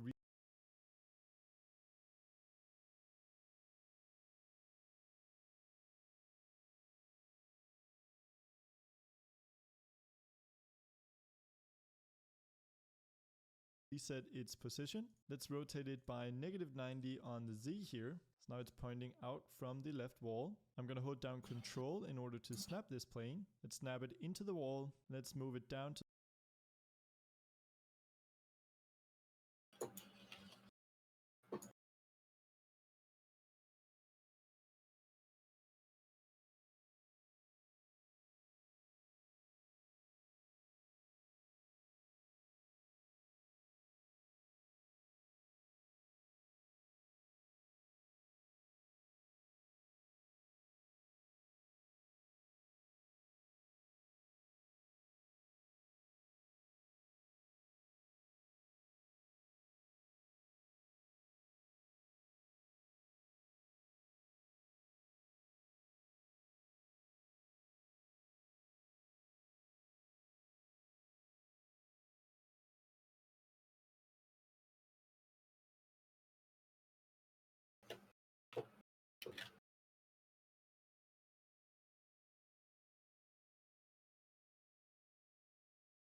to stand row so we can safely bake a light map for them. I'm going to select the color, and I have a blue color prepared as well. And I'm also going to go and change the emission to 2. Finally, I'll select the new light and rename it to blue light. So now in our game view, we can see that we have 2 lights and this simple scene. But it doesn't look too good yet. One of the reasons why is whenever you to do this with the light mapper we want to use, of course, there really shouldn't be any ambient window. Go under lighting and choose settings. This will bring up the lighting window. First, because this is an outdoor scene, I'm going to go ahead and remove the skybox material. So I'll simply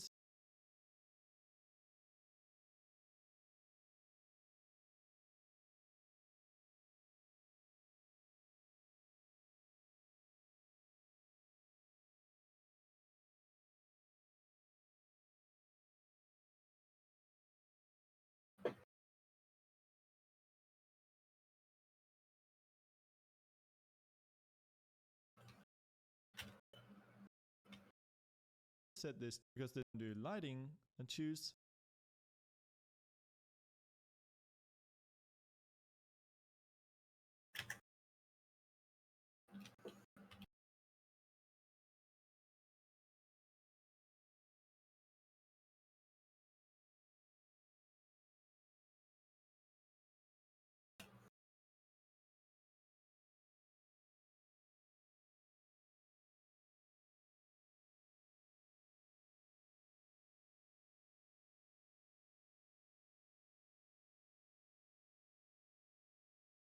settings. This will bring up the lighting window. First, because this is an outdoor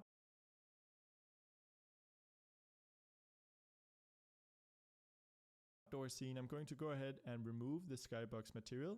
So I'll simply set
this to none. Right away you can see this darkens our scene and gives it kind of a bluish tint. That's because the default ambient color in Unity is a dark blue. If your entire scene is indoors, there really shouldn't be any ambient lighting. All the lighting should come from light emitters within your scene. So we'll go ahead and set this to a complete black. We'll also make sure to disable real-time global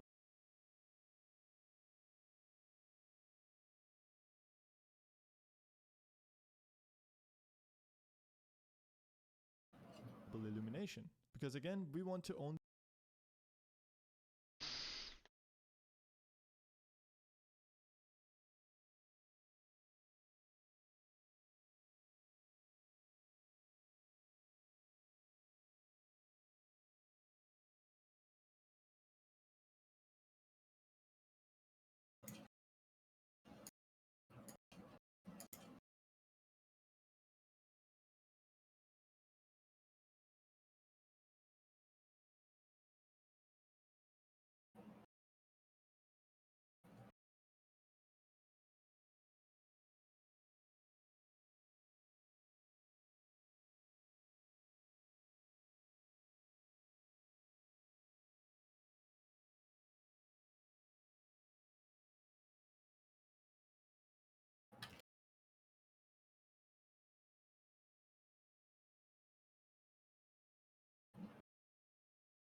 bake our light by 180 degrees.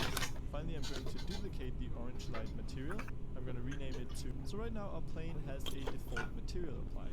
Instead, we want to go ahead and create a material that will emit light onto the rest of our scene. To do that, let's right click in the project, go create, and let's create a material. I'm going to call this material orange light, and I'm then going to drag it onto a plane. On the right hand side here under emission, let's enable that, and here we can choose a color. I've already found an orange color that I like, so I'm also going to take it and move it out a tiny bit. We can use something like -2.49 just to make sure that it doesn't intersect with our wall. So right now our plane has a default material applied. Instead, we want to go ahead and create a material that will emit light onto the rest of our scene. To do that, let's right click in the project, go create, and let's create a material.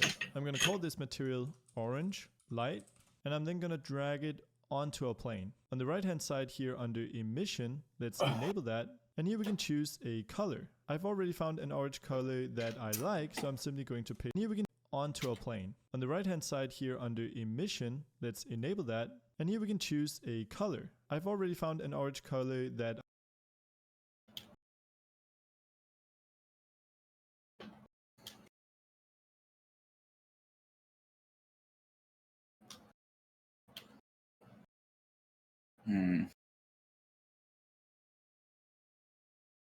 Track my missions. L.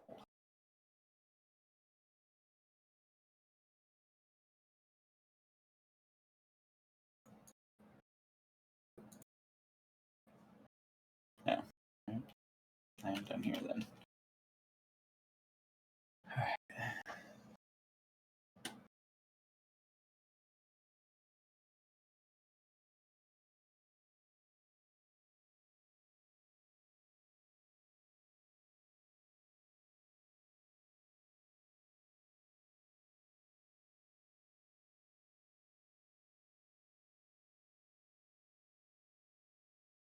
I like, so I'm simply going to paste it in here. You can of course use the same one if you want. I'm also going to set the amount of emission to 1.5. So down here we can see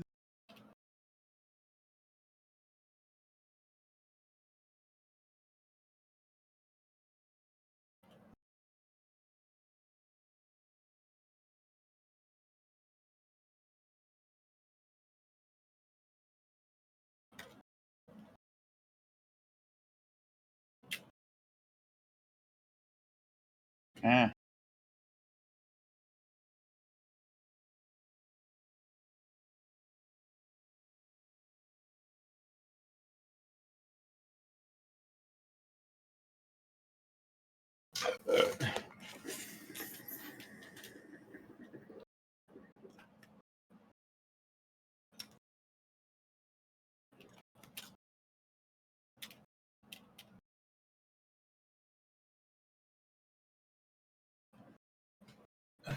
that it makes our material look brighter. But in our scene, it's currently not really doing anything. First off, we need to make sure to re-enable lighting, but still nothing is happening.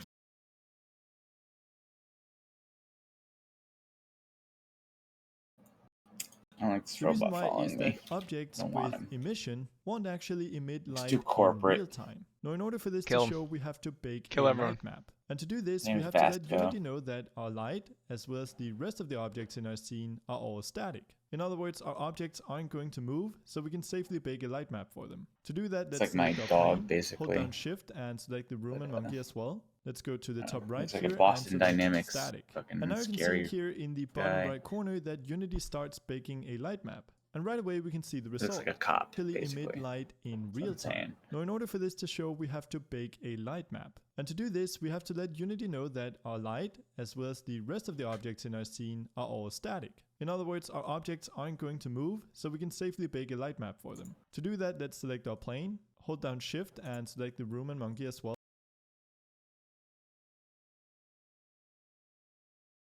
Let's go to the top right here and select static.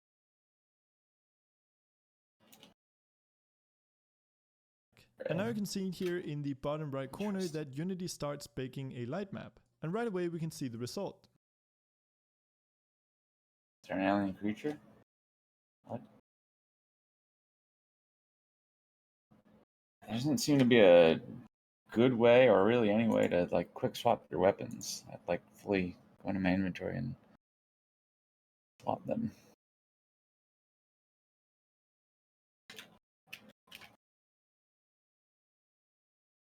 Scroll wheel just moves the camera. Q brings up items. Item hot swaps. Hotbar. Hmm.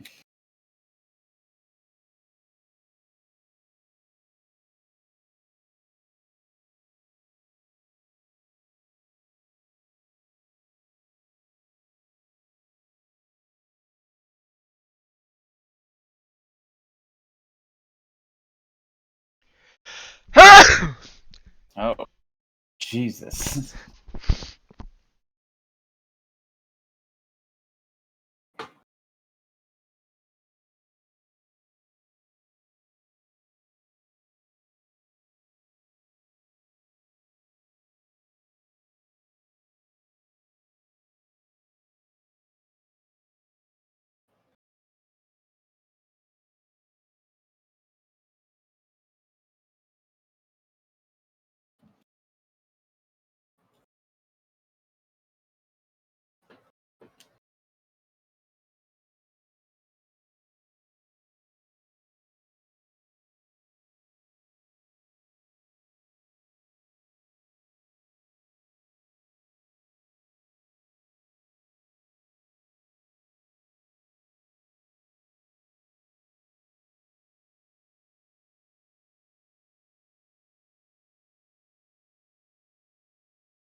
Perfect. Could be a little right though. Fuck, I fucked it up. Probably just fast travel, right?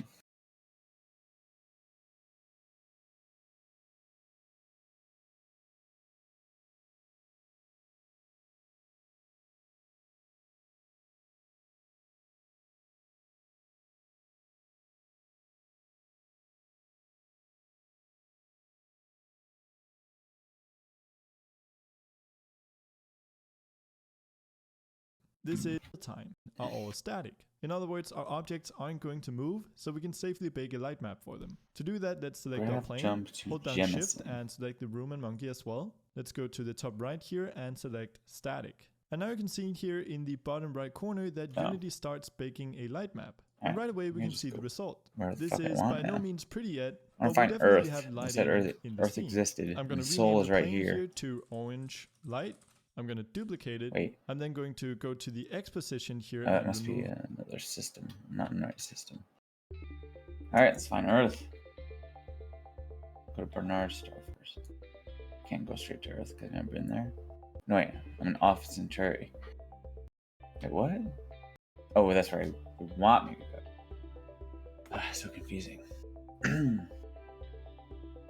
yeah. Bernard Star. Let's go there. I want to find Earth. That's my deal.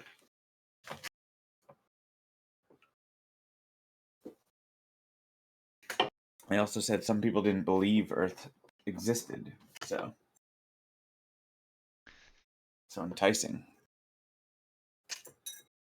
What the fuck?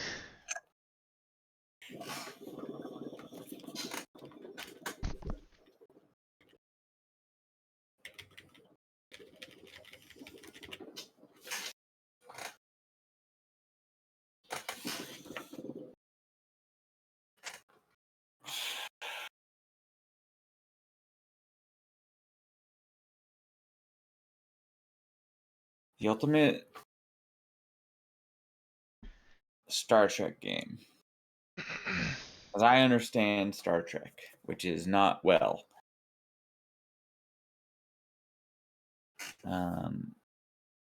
Lighting in Unity. Would be a Unity roguelike Creator, Skybox procedural. Drag that multiplayer this window. Package FTL manager game. component is global, new, add color grading and set the mode to this the default. The sun is really bright. Done. Go to GPU, set your bound system. Hey, you did it. You really did it. But yeah.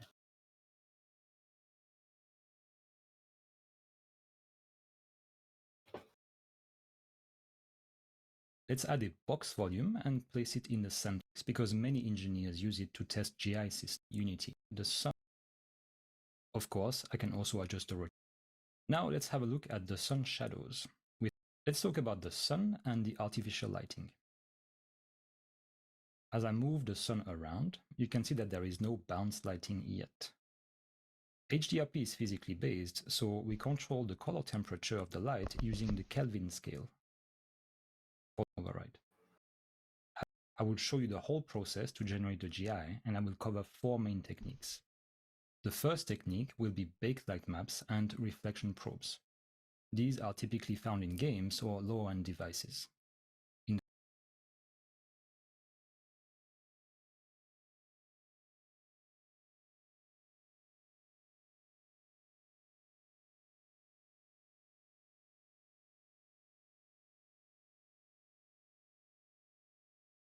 No. Why not? Ugh. I'm in here. Yeah, let me just get out of my.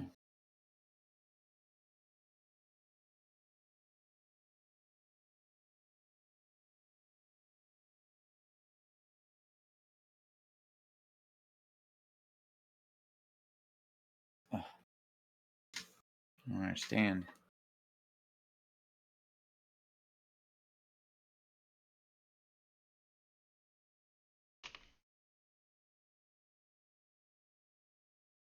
Do I need to progress the story?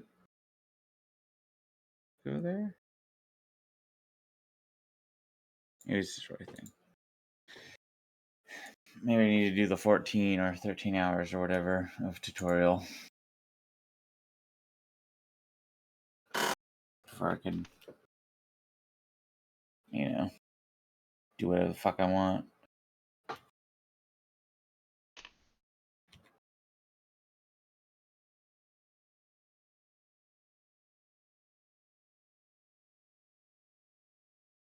Alright, there we go. We got a scene that we can light. Was that? Where'd you get that? Is that like a pre-made thing, or did you This put is a that low together? from that low poly pack that I bought like a couple years ago. Did you make the level, or did that come with No, this is a prefab? preset. This is a prefab, like this Okay. cross section of it. But All these pieces though are individual pieces that you can pull out of the yeah, pack and reuse. So looks nice though.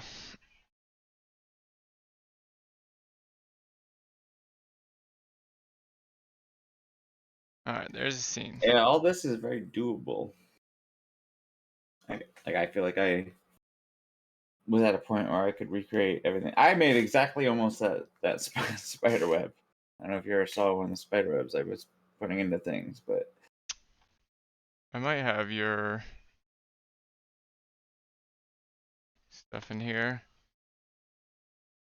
there is an awesome spider web in Dumb Horse. Shit. There's traffic. There's other NPC spaceships flying around. I have to try really hard not to shoot at them. 'Cause I really want to. Wait, where the fuck am I?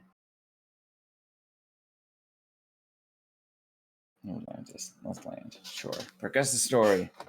Give me the ability to do whatever the fuck I want.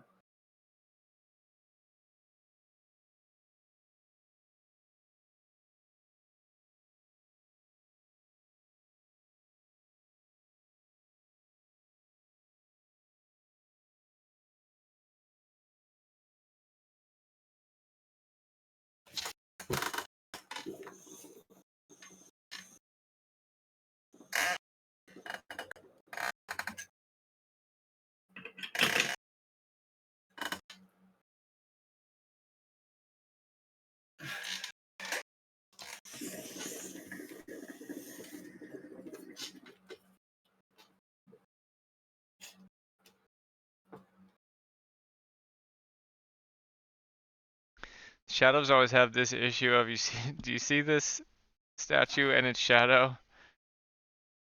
I had this the issue too in my game with the tent. Is like where the gummy where the Homer Simpson episode thing.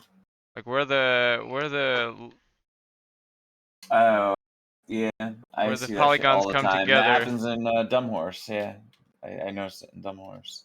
I don't know how you fix it. I don't either, but it bothers the shit out of me. I mean, maybe put a fuzz. Like, don't make it like so linear. Like the Honestly, fuzz actually, on the on whole this thing. statue, it looks kind of awesome, but in most cases, it looks terrible. It looks like.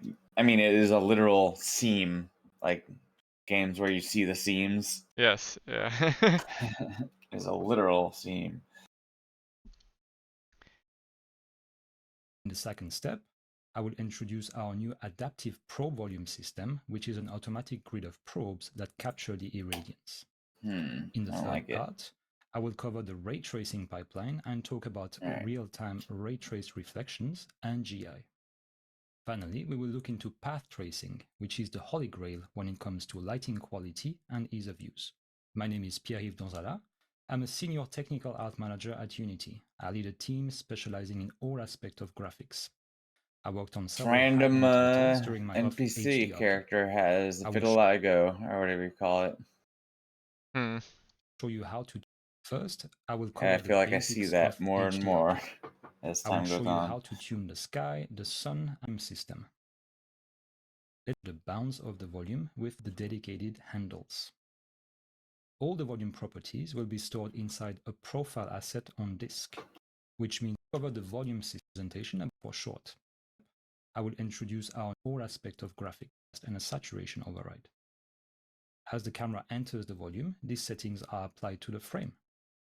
I'm literally walking around a This is done city with a with a gun visual out, environment. and no one cares. No one else has a gun, The or looks general like they look would of ever the even light. dream of having a gun. But I'm just walking around with a gun, and they don't Crucial, care. as it will also dictate Which, the lighting ratio in the scene in this between the moment, for shade. some reason, seems weird to me. The I haven't weight played that you a can- FPS one-player game in a while, but it feels like they should have accounted for this, especially being Hey guys, this kind in of this game. video we will learn some basics of light mapping in Unity. It helps us to get better and accurate global illumination in order to achieve high quality lighting for real-time scenes. Number 2, using this technique, use default plane, and this is a simple direction I light. don't know where I'm supposed to And go. in the Oh, environment slot, wait, which is yes. default is skybox material. Enormous This is a very icon simple scene. Although telling I'm me where to using go. 2020.1, but you can also apply the same process, everything to default and click. And you see this time the light map is baked perfectly fine. By the way, you can check the light map from going to shading mode and choose bake light map and disable the show light map resolution. And you see that I'm choosing bake indirect because the shadow mask is not supported. Yeah, lower my settings, I think. My frame rate is just so bad. I thought since this game was so long in development, it wouldn't be that demanding.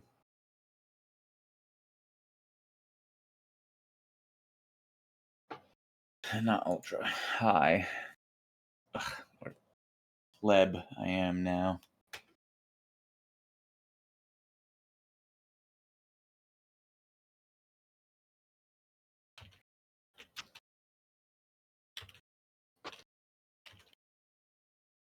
Oh my god.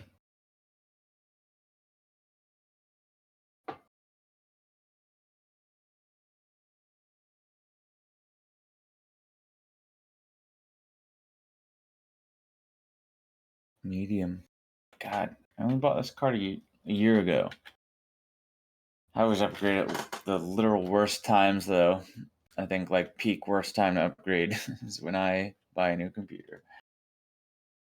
Oh, fuck this. No, this looks like shit.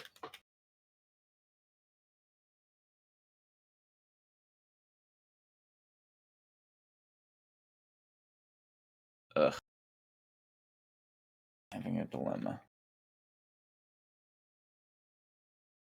Oh, maybe I can change the upscaling instead.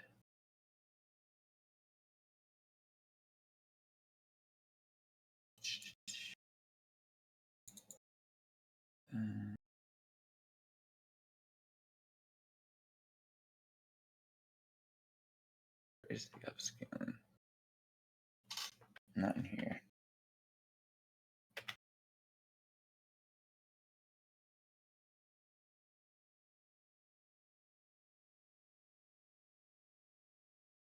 Mm.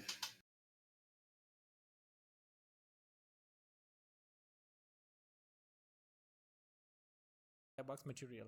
So this is a very simple scene. For low-end devices such as mobile bed, high quality lighting, environment slot, it is default skybox material. The object, and then from this panel, to bake the lighting, first select your 3D object, and then from this panel, enable contribute GI, and also enable reflection probe static. Repeat the same process for this plane as well. Then go to your direction light, and here you can see there are 3 modes: real time, mixed, Both and the bake. upscaling things We'll are explore them one by one. AMD First, let's see how this based. real It time looks works. like Then go to your lighting I section. have And you see there NVIDIA. is a little bit change in workflow.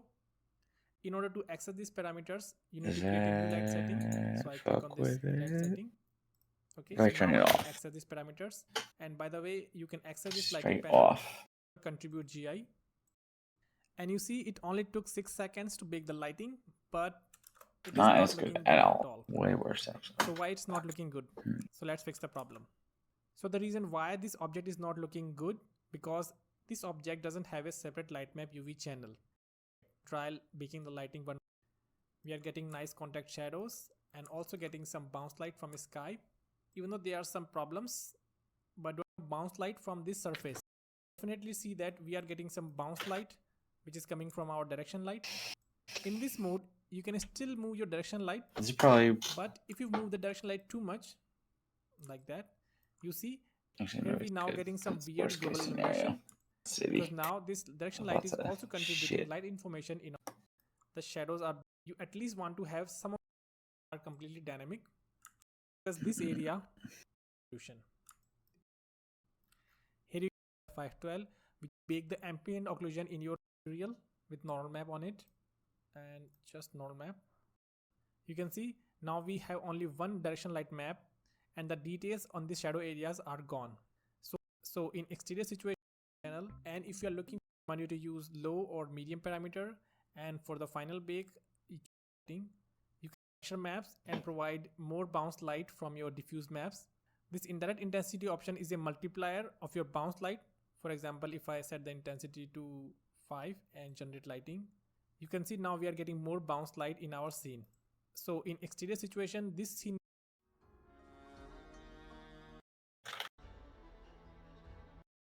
Whatever.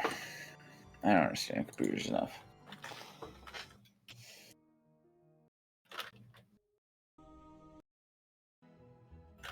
Fuck. Display. Settings, I get this files because this scene was Oh, whatever. Play a game. added light probes. Now I will export the scene to Unity. Files, shadows, 4-point lights. 30 frames per second. This is disgusting.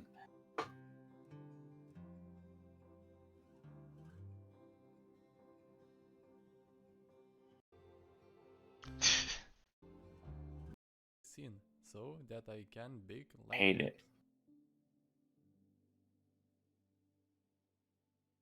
Get to this point.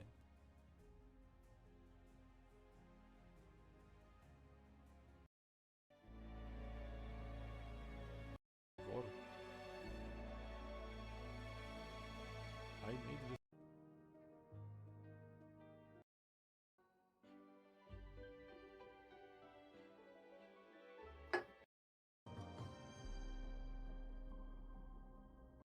Hey guys, in this video we will learn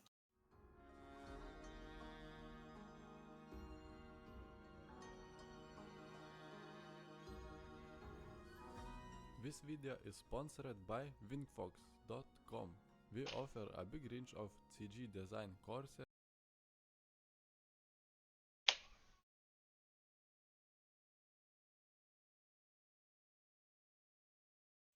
In this video, we are going to learn about the very basics of lighting and how to set. Let's get started. So let's just go ahead and import this to your Unity project. And once it's an asset, and your Unity project. And once it's finished importing, all you need to do is icons like this of the whole level. Alright, so now basically our scene is ready. So we're just gonna get rid of the directional lighting because we want to start from scratch.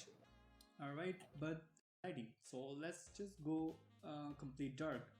And now we don't see any of the lighting here except for these emissive materials.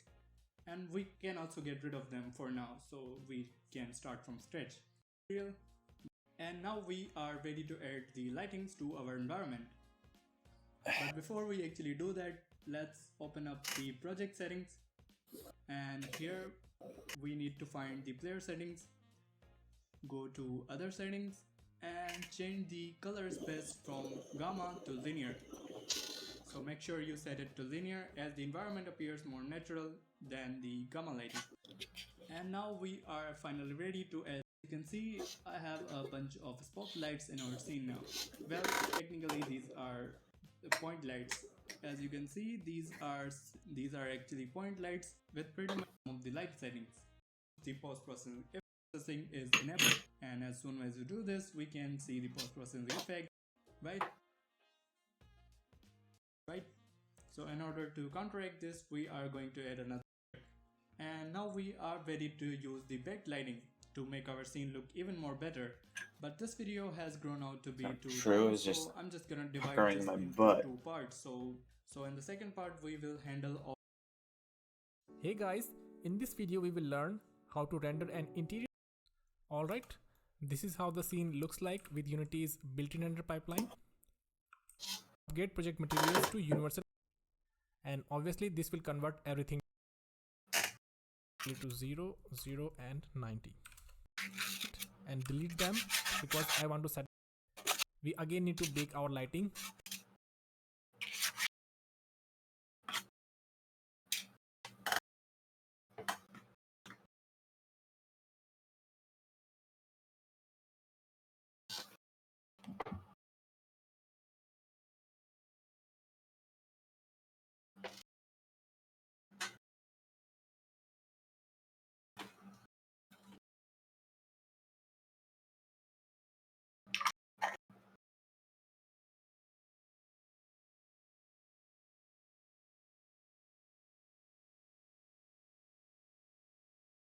To properly see our scene.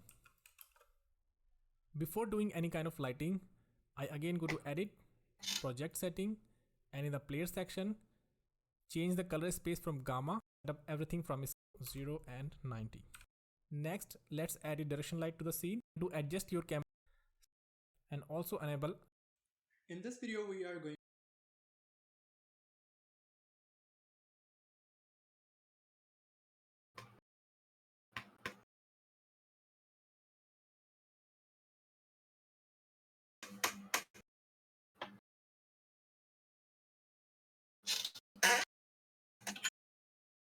baked lighting. Alongside, in addition, I will also show 3 methods. In this video, I will be going over how I set up light maps in my game Vampire Heist and how you can set things up to quickly get into using baked lighting.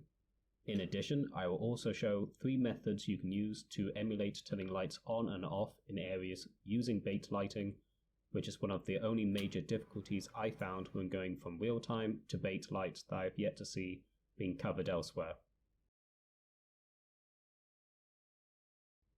To show off the pros of light maps, here's a single room I've set up in 3 different ways using baked lighting, alongside an example using only real-time lights to show the contrast. Real-time lights are great for their dynamic uses and shadows, however they can't really be used for fine details, since too many will begin to eat up processing power, and that meshes can only reference so many real-time lights for overall scenes. You can add as many as you like, giving you precise control over their effects, letting you add fine details to your scene, and since it's all pre-rendered, it won't hit your game's performance. Here are the settings I use for my light maps. I turn the environmental lighting to color from Skybox and set the color to a near complete black, This lets me have the option for high contrast in my scene. In the light mapping settings, I change progressive to enlightened, and after this I'll turn the ambient occlusion on. To speed up editing, I will turn off auto-generate lighting and also lower the light map.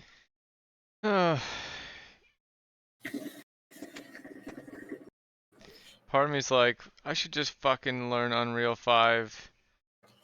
Why? I don't know, there's probably less fucking nonsense bolted onto it. It's just like, there's so much shit in Unity that I wish just would be under some advanced options menu or something.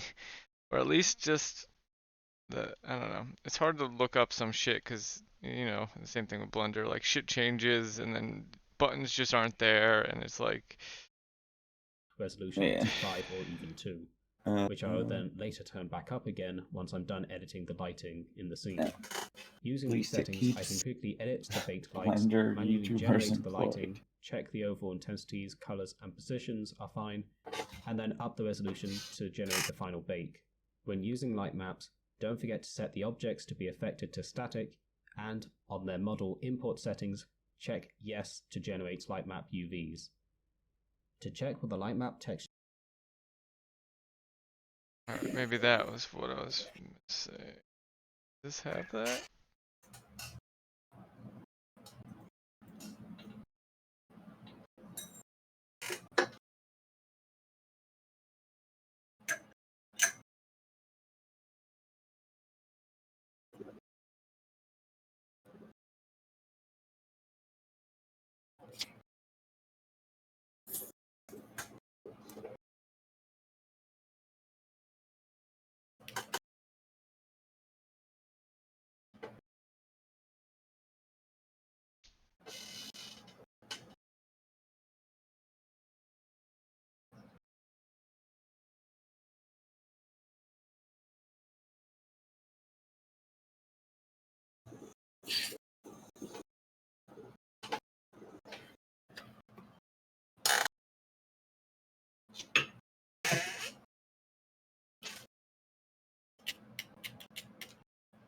Themselves look generates light map UVs. Import settings, check, and on their model import settings, check yes to generate light, and on their model import settings, check yes.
To generate light map UVs.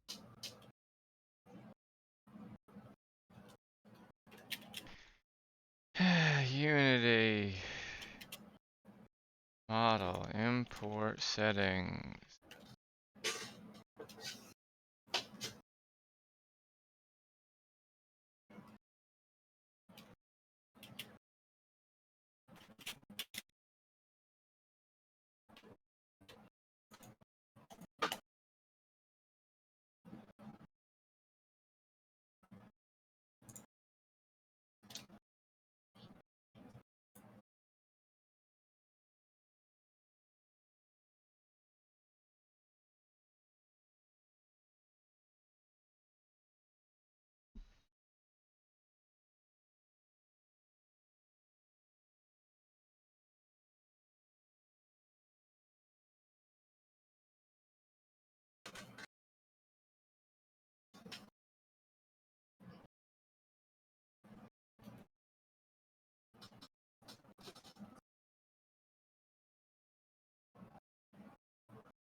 I don't know.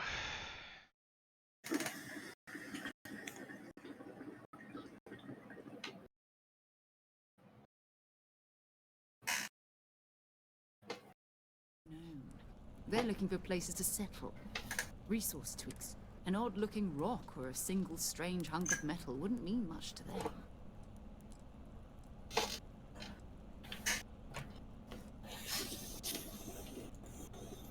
Felt the same way You when I messaged me in started. my Steam, But it's not in just my that. chat. I want to take this opportunity to see how Maybe for Baldur's Gate or Hey. something. Oh, that was probably like. Oh, that was probably during your meeting, and I was watching live. You mean besides the ship, the robot, The and a place to stay drawing meeting. rent-free? It's weird that it doesn't have. It has just the time of day and not the day it was sent. So I know it was sent at around 9 o'clock. We're explorers. Yeah, We keep a lot 9 of o'clock equipment on hand for sometime. that purpose. So the more you work with us, the more we can share what we have.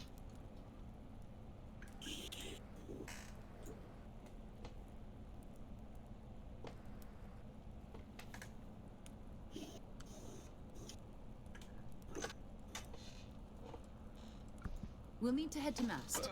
Check in with the Vanguard recruiting. I have so many games I need to works. finish. And listen, whatever you work for, You messaged whatever me you in do my once you're out Steam, there, I don't in my care. chat. So long as you don't bring UC security to this artifact hunt is keeping us busy. What games? Viewfinder, Tears of the Kingdom. Viewfinder, Tears of the Kingdom. Immortality. I want to finish before the year is over. Immortality. I want to finish before the year is over. I hope you are satisfied with the quarters.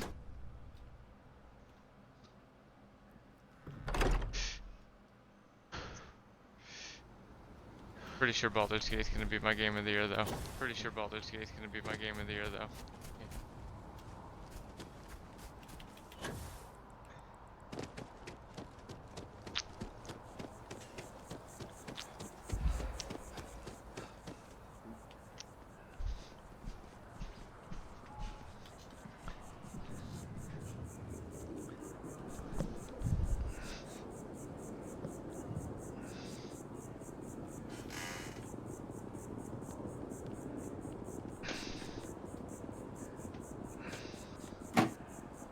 Oh, there's a person who's standing in front of you. Oh, there's a person who's standing in front of you.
the fuck is this lady doing? What the fuck is this lady doing? On my screen, I don't know. I just On your sat down. On my screen, I don't know. I just sat down. On your screen. It's just some random woman. Oops. Woman. Oops. Climbing on some weird architecture. Some weird. I fell. She kept like walking off the screen, and then it looked like she was hitting a jump pad. Walking off the screen, and then it looked like she was hitting a jump pad.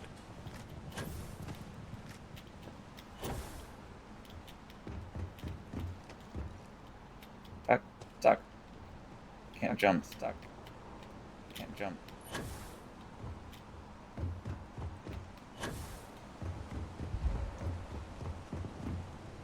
Ooh, you got dizzy. Started using CO2. Which caps my O2. Which is stamina in this game, right? I guess I die if I have none left. I don't know. I guess there's someone in this building. Fine. Waiting for this quest line to send me off world, then I'll just do whatever. Oh crap! There's a really dangerous fall.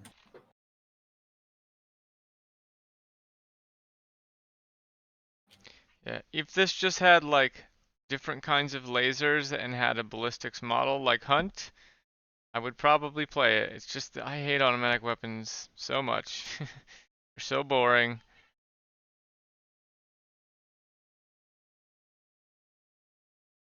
Or even if like just the enemies were aliens and not other dudes with guns.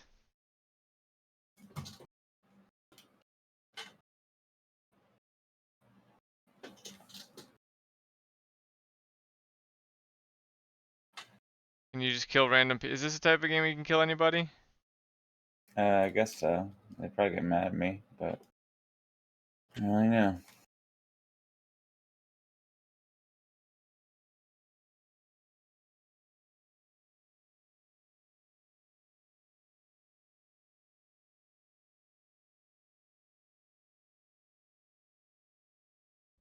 To check what the light map textures themselves look like, go to the viewport options and go from shaded to baked light maps. This will let you see the resolution of light map details on objects and the viewport options and go from shaded to baked light maps. This will let you see the resolution, go from shaded, check what the light map textures themselves look like, go to the viewport options and go from shaded to baked light map.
Come on.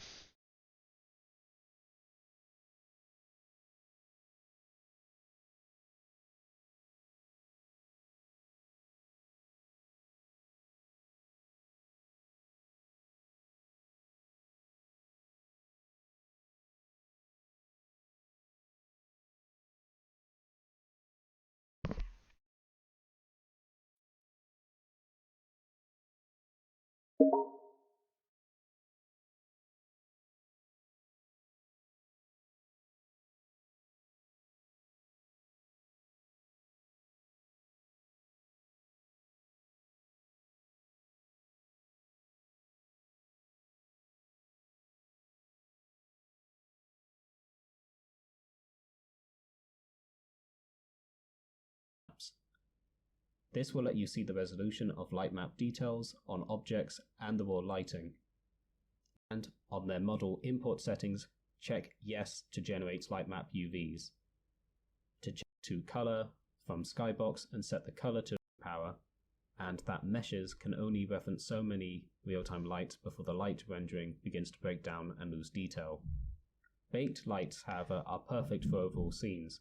You can add as many as you like, giving you precise control over their effects, letting you add fine details to your scene, and since it's all pre-rendered, it won't hit your game's performance. Here are the settings I use for my light maps. I turn the environmental lighting to color from Skybox and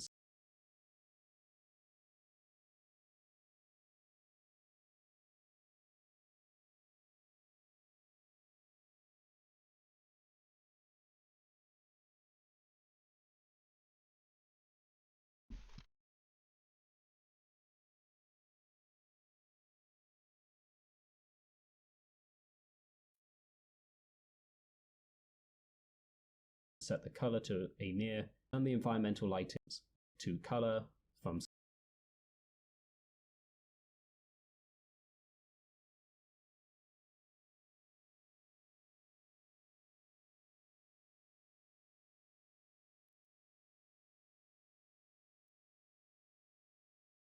Skybox and set the color to a near complete black. This lets me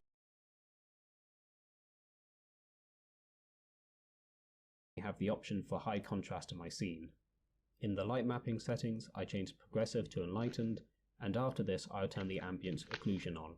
To speed up editing, I will turn off auto generate lighting and also lower the light map resolution to 5 or even 2. Auto generate lighting, I'll turn the ambient. In the light mapping settings, I change progressive to enlightened.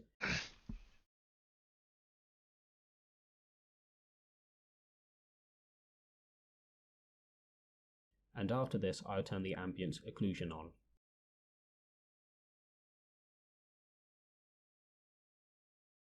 To speed up editing, I will turn off auto generate lighting and also lower the light map resolution to 5 or even 2.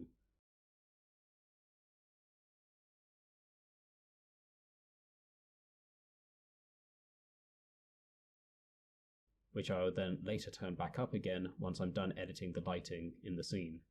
Using these settings, I can quickly edit the baked lights, manually generate the lighting, check the overall intensities, colors, and positions are fine. Cool, dude. Want to show me how to do that then in your fucking tutorial? In the light resolution to 5 or even 2, which I will then later turn back up again once I'm done editing the lighting in the scene. Using these settings, I can quickly edit the baked lights, manually generate the lighting, check the overall intensities, colors, and position, import options, and go from shaded to baked light maps. Generate the final area. For our purposes and light maps, we are going to use them to project dark areas across multiple. Project an image. The projectors folder can be found in the standard. Projectors can be found on the asset store as part of the Unity Technologies Standard Assets package. The projectors folder can be found in the standard assets folder under effects. Projectors are made to project an image on top of any mesh in its area.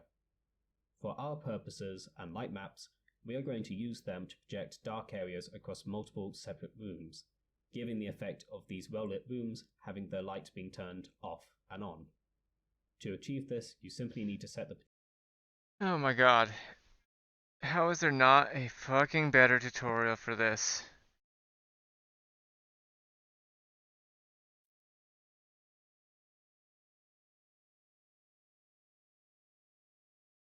Hi, I'm Ruslan. Any real-time data, lightning data stores across the entire scene. Usually, these lights are used to simulate sunlight or a far distant light source. Next, point lights.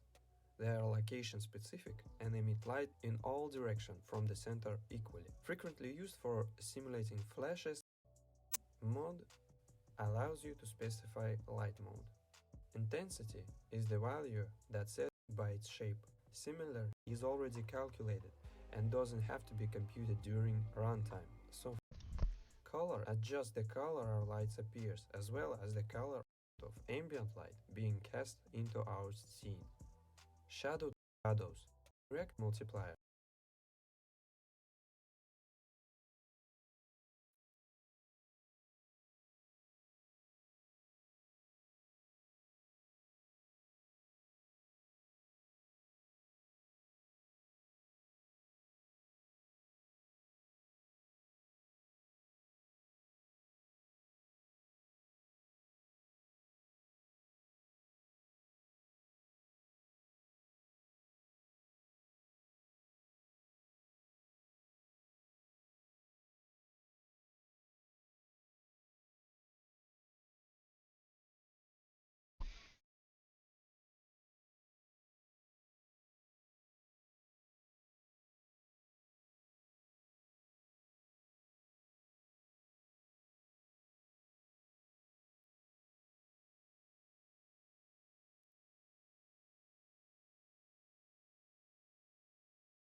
Controls the amount of ambient light being cast into work. This box has to be ticked. Emission will over static. That's telling the Unity that these objects are never going to move. And so it can calculate all the indirect lighting on them and the shadows properly and bake those into a light map. Objects to static. In order to bake lightning, we need to make sure that we set up our objects correctly. So by setting objects to static, that's telling the Unity that these objects are never going to move.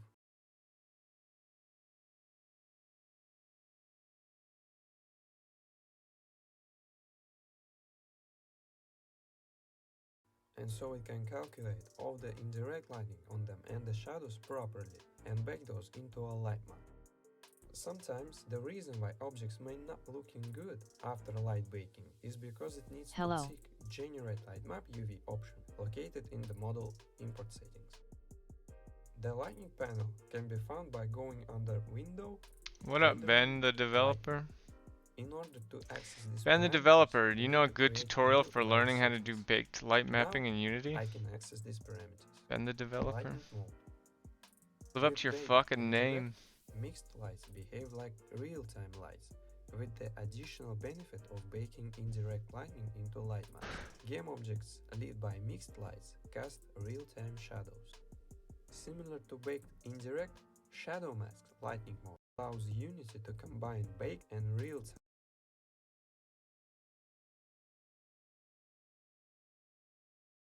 So, you know I don't really know. You have runtime lights That's that okay. can be enabled Neither and do I. disabled while the game is running? As you see, I have made a simple script which switches lights on and off. And while they obviously switch, they don't look as good as they could if they were baked. Like, you have that plain black dark corners which aren't enlightened, and they just look bad. However you prefer. But if we now run the game and well try to switch and enable them. And in the light settings, we just bake the current light map. Like, you have that plain black dark corners which aren't enlightened, and they just look bad. So let's switch those lights to bake mode instead of runtime.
and enable them.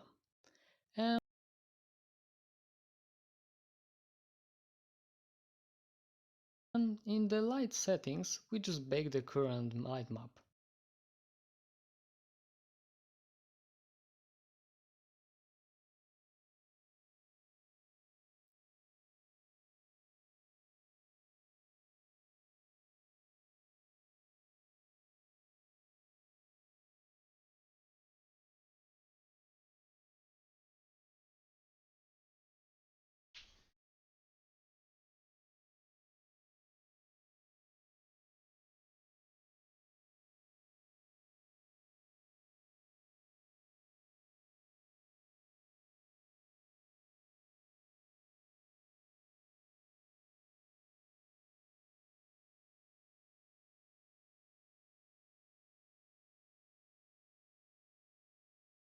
Alright, we did it. We baked.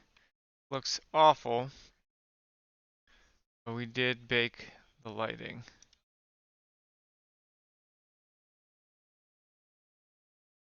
And as you see, it looks a lot better than before. I mean, it's a bit too bright, but you can adjust it however you prefer. But if we now run the game and well try to switch our lights off, so to fix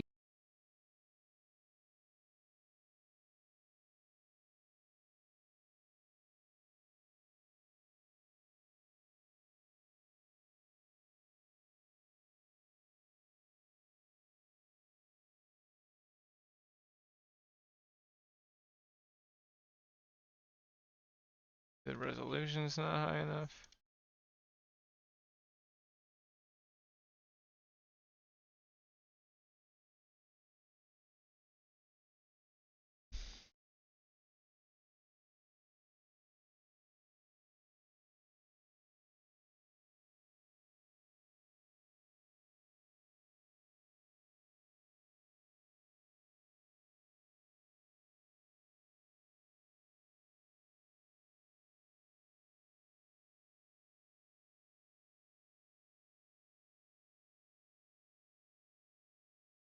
Man, baking lights takes a long ass time.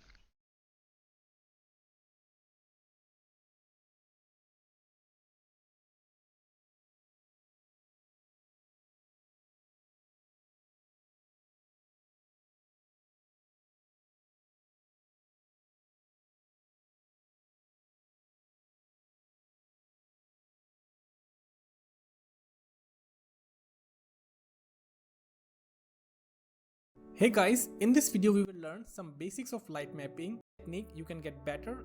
The same process for this plane as well. Then go to your direction light, and here you can see there are three modes: real time, mixed and bake. We will explore them one by one. First, let's see how this real time works. Then go to your lighting section, and you see there's a little bit change in workflow. In order to access these parameters, you need to create a new light setting. So I click on this new light setting. Okay, so now I can access these parameters. And by the way, you can access this lighting panel by going Windows, Rendering and Lighting. And if you are using Unity 2019.3 or previous version, you can directly access this parameter without even creating any light setting. In the lighting mode, I am choosing Bake Indirect because the shadow mask is not supported. I will also explain the subtractive in a minute.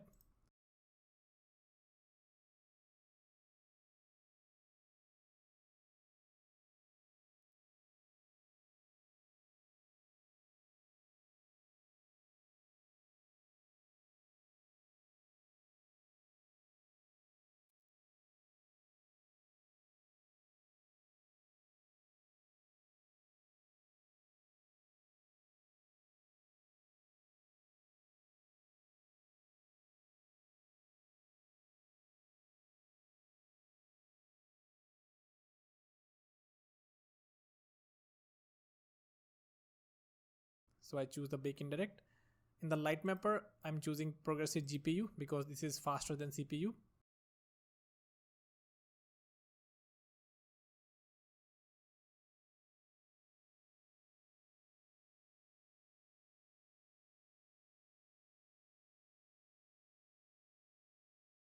Then keep everything to default and click on generate lighting. It will take a couple of minutes to bake the lighting. And you see it only took 6 seconds to bake the lighting, but it is not looking good at all. So why it's not looking good? So let's fix the problem. So the reason why this object is not looking good, because this object doesn't have a separate light map UV channel. So if you're working in production, then ask your 3D designer to create a separate light map UV channel for all the objects. But in this scenario, you can also create light map UVs in Unity as well.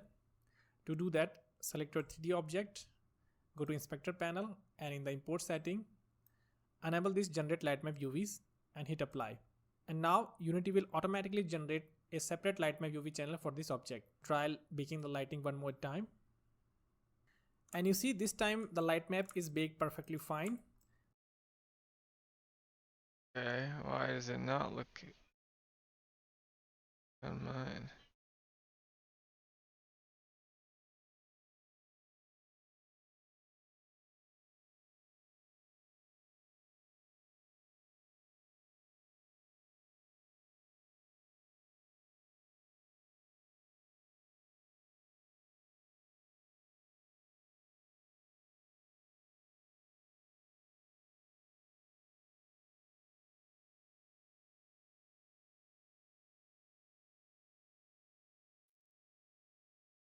It looks like it's not lit at all. I don't understand what's happening.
That's very annoying. You're being annoying.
Ooh, okay.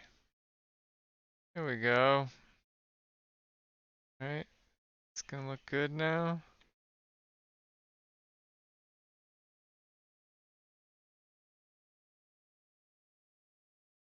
What? Is that where it stops?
on.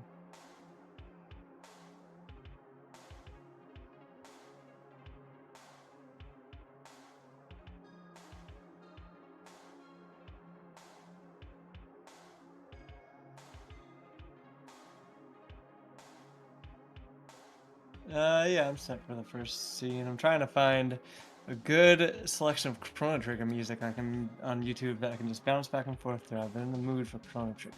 So.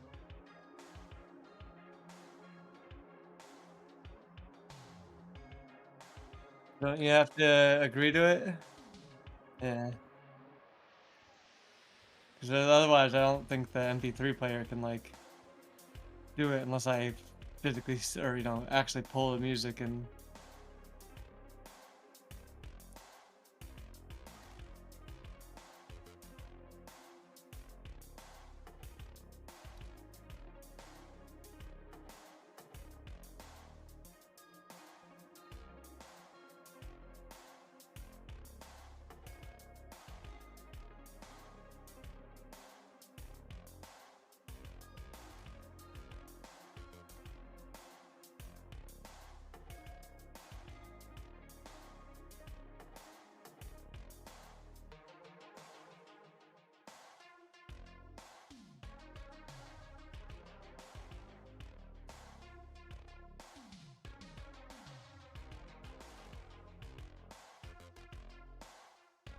Hey, Jeff and I are here.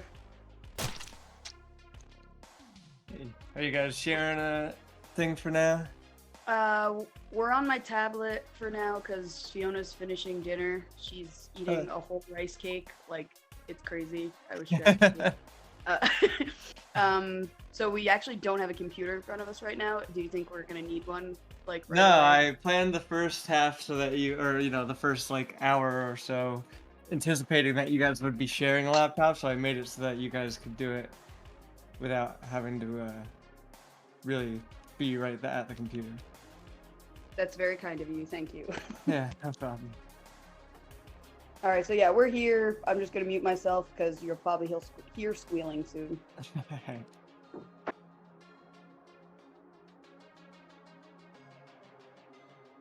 Alright, Chris, I'm gonna play a song and you tell me after this ad if you can hear it.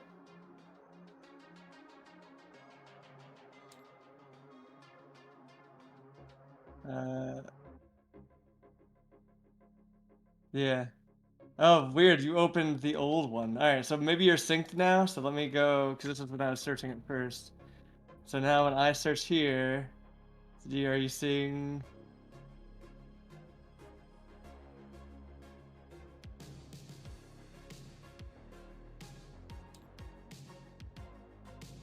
Yeah.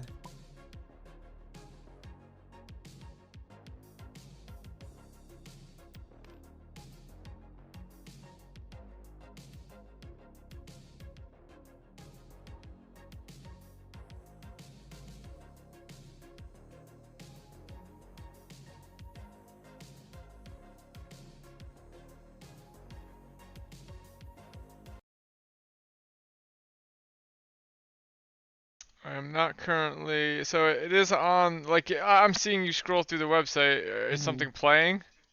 Yeah, it should be playing. If let me refresh real quick. Hold on, let me hit play on one of them just so I can see if I'll hear it then. Okay, yeah.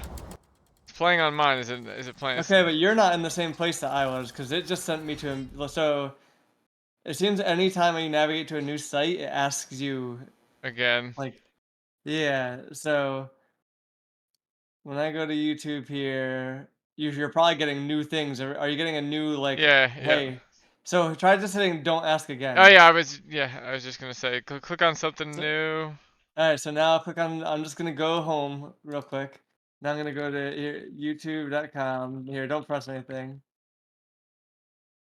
And now I'm gonna go to Chrono Trigger OC.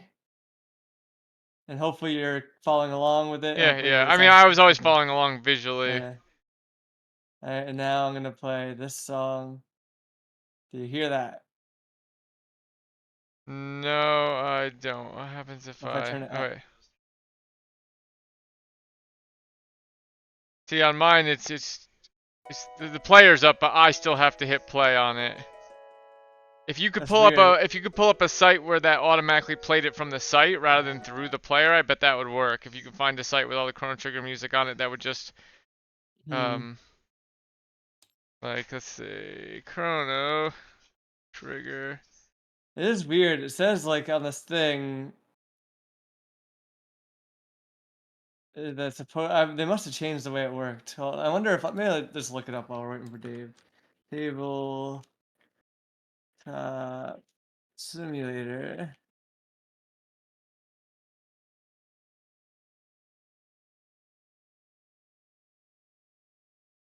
I guess anything that's gonna play it is gonna have its own player though, without you downloading it, right? So. Yeah.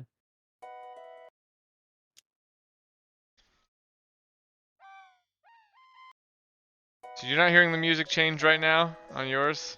No, I'm not hearing anything.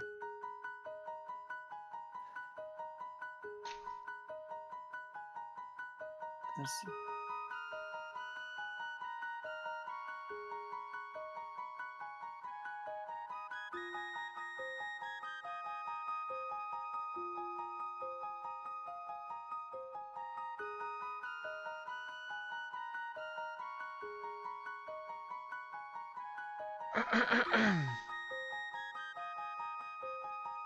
And Chrono Trigger does have good music.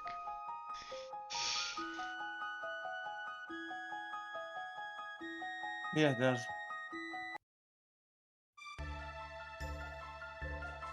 Maybe I'll just say leave it here, because as long as everyone navigates here, and I'll just say, hey, here's the song I'm listening to. People, because like when you press music, it doesn't change it for me, at very least. I mean, if it's on this, I mean, I always play on the stream music for whoever's doing the DMing. So, Yeah. so like if you just want to leave it here, it'll be on the stream. But you know, if, in terms of like people enjoying the ambient nature of it, they'll have to do it themselves. It's a bummer that it doesn't work. Let's see if there's another. People are just saying that it's just the way the tablet works now. Because for it used to work, but I thought so too. I thought I did in the first time we started doing D&D on here. I thought that I used it, but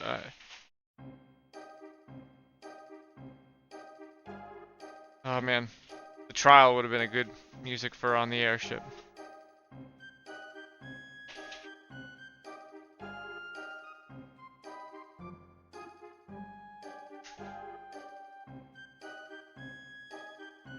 Is this the school? yeah, we're at the school. Or oh, sorry, I'm not actually looking. I had you guys at the school, but I realized I pulled you off. So yeah, that's the school. This map is like 100% or 99.9% someone else made it, and I just put like the tree in the middle, made everything purple.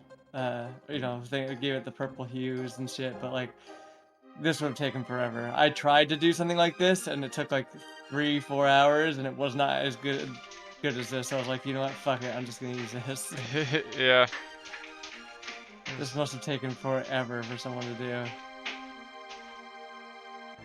Just because, like, getting the hard part is getting all of these really, like, sensible looking roads and alignments for all these buildings. Like, yeah, they all look like they naturally work. Here's where the ACAG broke through the wall over here.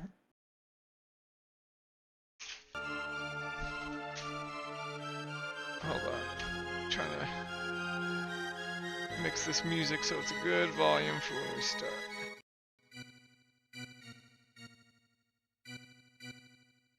That looks good. Oh, there's an ad. Get out of here, you stupid ad.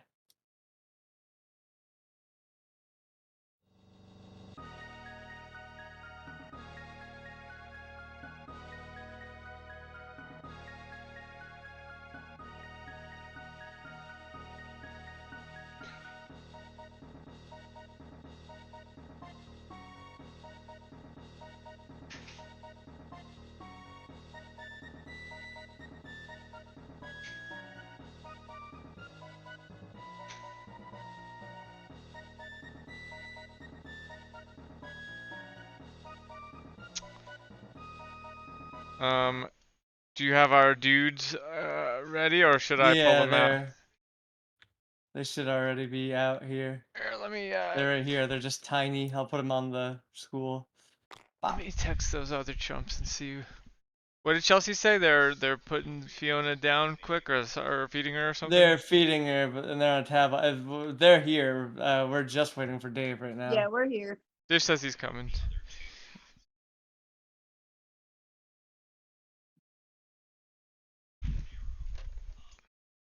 Scroll through the music, Chris. While we So you know. Oh, sorry. Go ahead, Chelsea.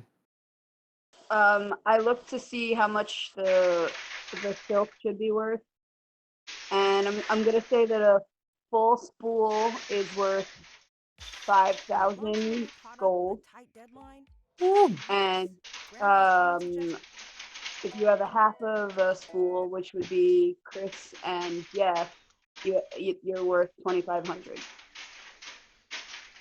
Interesting. Quite the amount of gold. I was going to when we were in with the cricket, right before we took our last break. I was going to message you on Steam, Chelsea, and be like, I want to steal the spools from everyone else. I want to try to roll to do that secretly. But you know, lots of stuff was going on, so I didn't want to throw anything extra at you. Thanks. Yeah, I mean, if you still want, I guess if you want to No, do no, that no. now, It's fine. I'll I'll rob you this time. I'll rob everyone this time. Because I have a little bit of an economy in this game, I will likely say just for this round that no one there's that like selling that is a specialized thing. You need a specialized buyer. Okay. Yeah, that makes Kind of sense. thing because that would blow the economy I've generated way out of water. It's not even. It's mostly just off of the D&D books. I've pulled the stuff off, but I think the like that is perfectly like a in-world thing. I think like magic items are technically supposed to be super rare in modern D&D in terms of like people that will sell them and buy them because most people don't have anywhere near enough money to kind of do the thing to like work with them basically.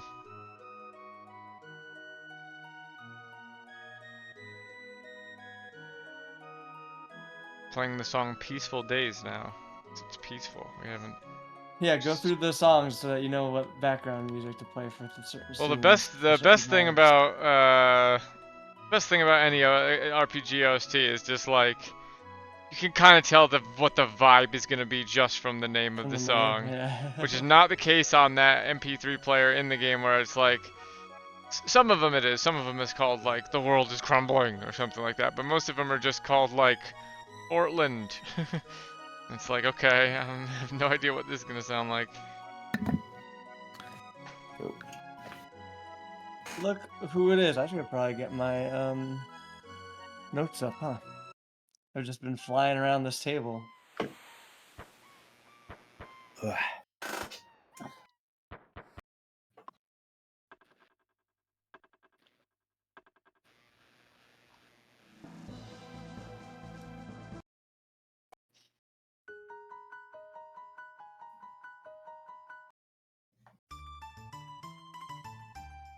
Yeah, I'm not a huge fan of it. Let's get.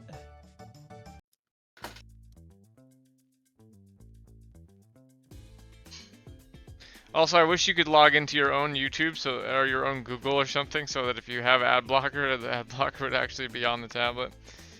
Be nice. Does ad blocker work for YouTube? I didn't know that. There's a Chrome extension for it, YouTube specifically.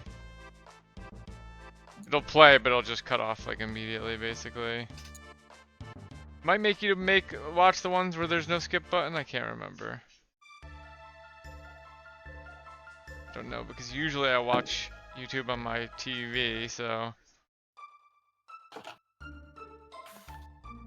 Where's the fair song? That sounds like good music. Towards the top. I think. Oh, it should be. Okay, maybe these aren't in order. Oh, Guardia Millennial Fair. That seems like a good song. That's the one I had on originally.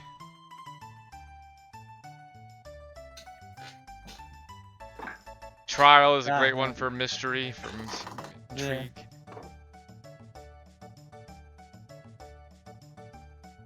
Yeah, Chrono Trigger really does have amazing music. Final Fantasy, dude. You still with Final Fantasy? I will. Yeah. Until the day I die, I will. I don't think there is ever a game whose music I will enjoy more than Earthbound. Earthbound is such a charming, in terms of charm. I really want to play. Oh, that's another game I have to play by the end of the year. I watched a video on Mother 3, and I want to play Mother 3.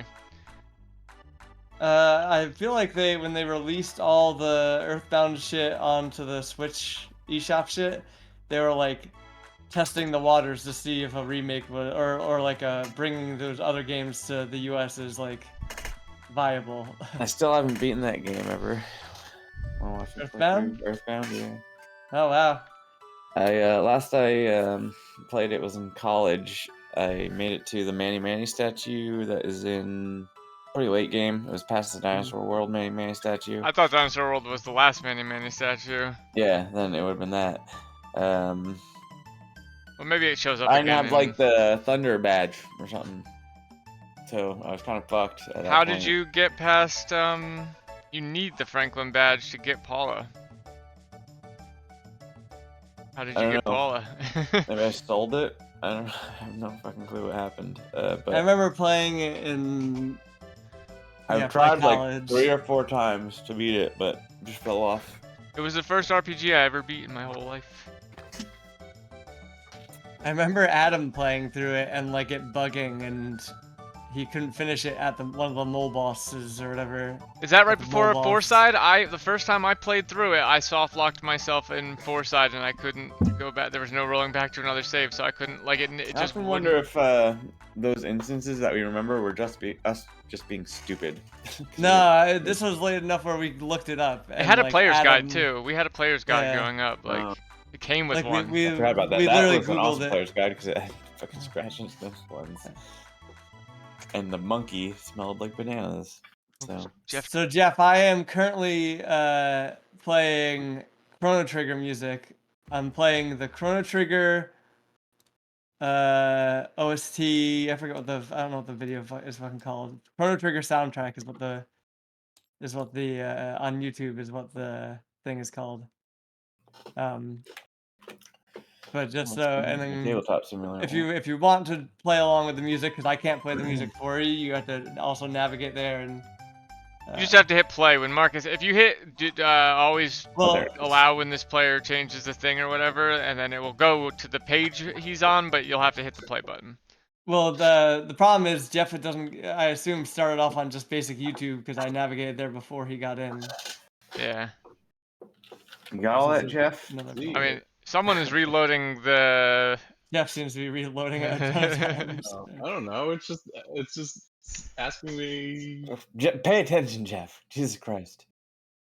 Oh my god! It keeps asking me to if I want to go to where you're going. I just hit It yes. keeps saying Jeff is navigating. It's doing the same thing to me for you. Weird. Don't ask I think it's again. stopped. I think it's finally stopped. Oh my god! It's just loading, refreshing over and over again. This is insane. All right, tablet's going away for a second. It's just in a constant loading loop. I'll try it one more time. We're still waiting. Okay, I think we actually have everyone in here because Chelsea will come, I assume, after she's done feeding her child. Let me get the tablet back in. Chris, I'll let you do the stuff to set it up.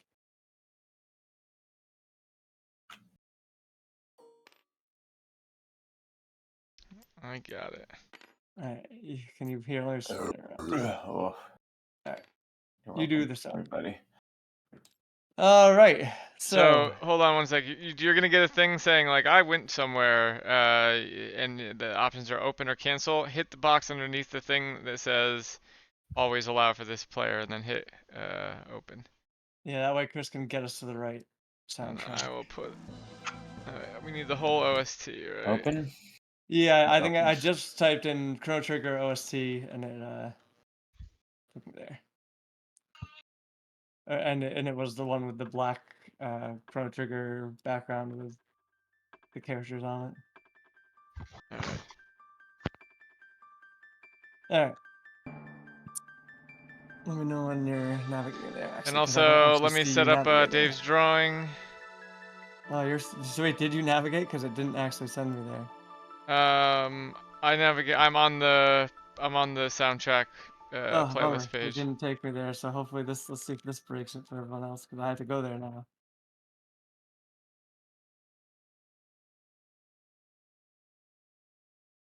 Season 2 officially, having ran around the horn of DMs. I'm here now.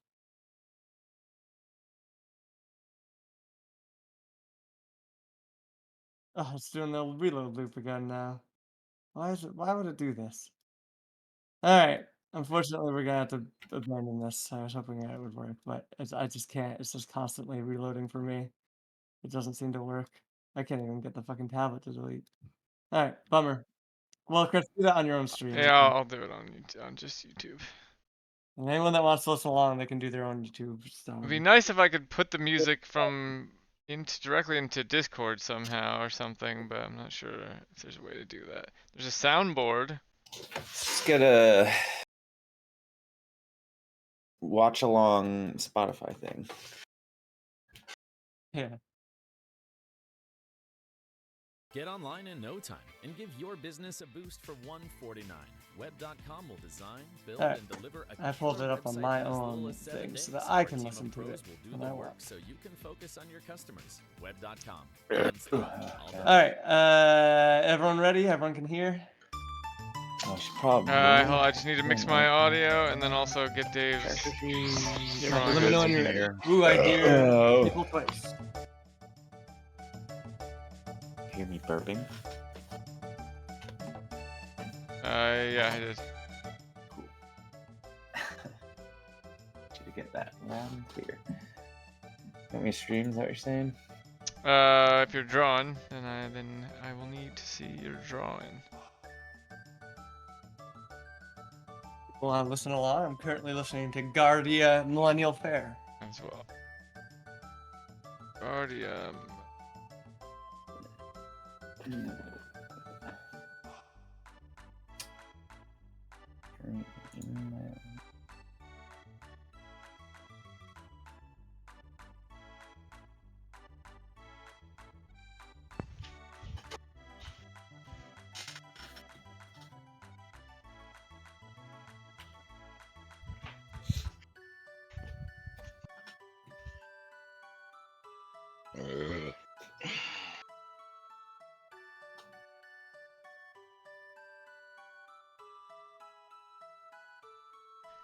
Weird, why is this not updating? Just switch on to something else for a second. Hit okay. It's back.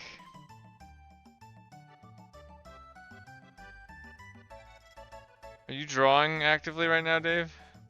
No, I'm setting up my other screen. Make a line next to the number 2 so I can test, make sure that it actually shows.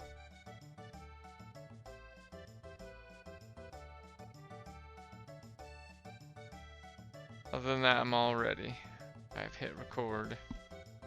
Alright.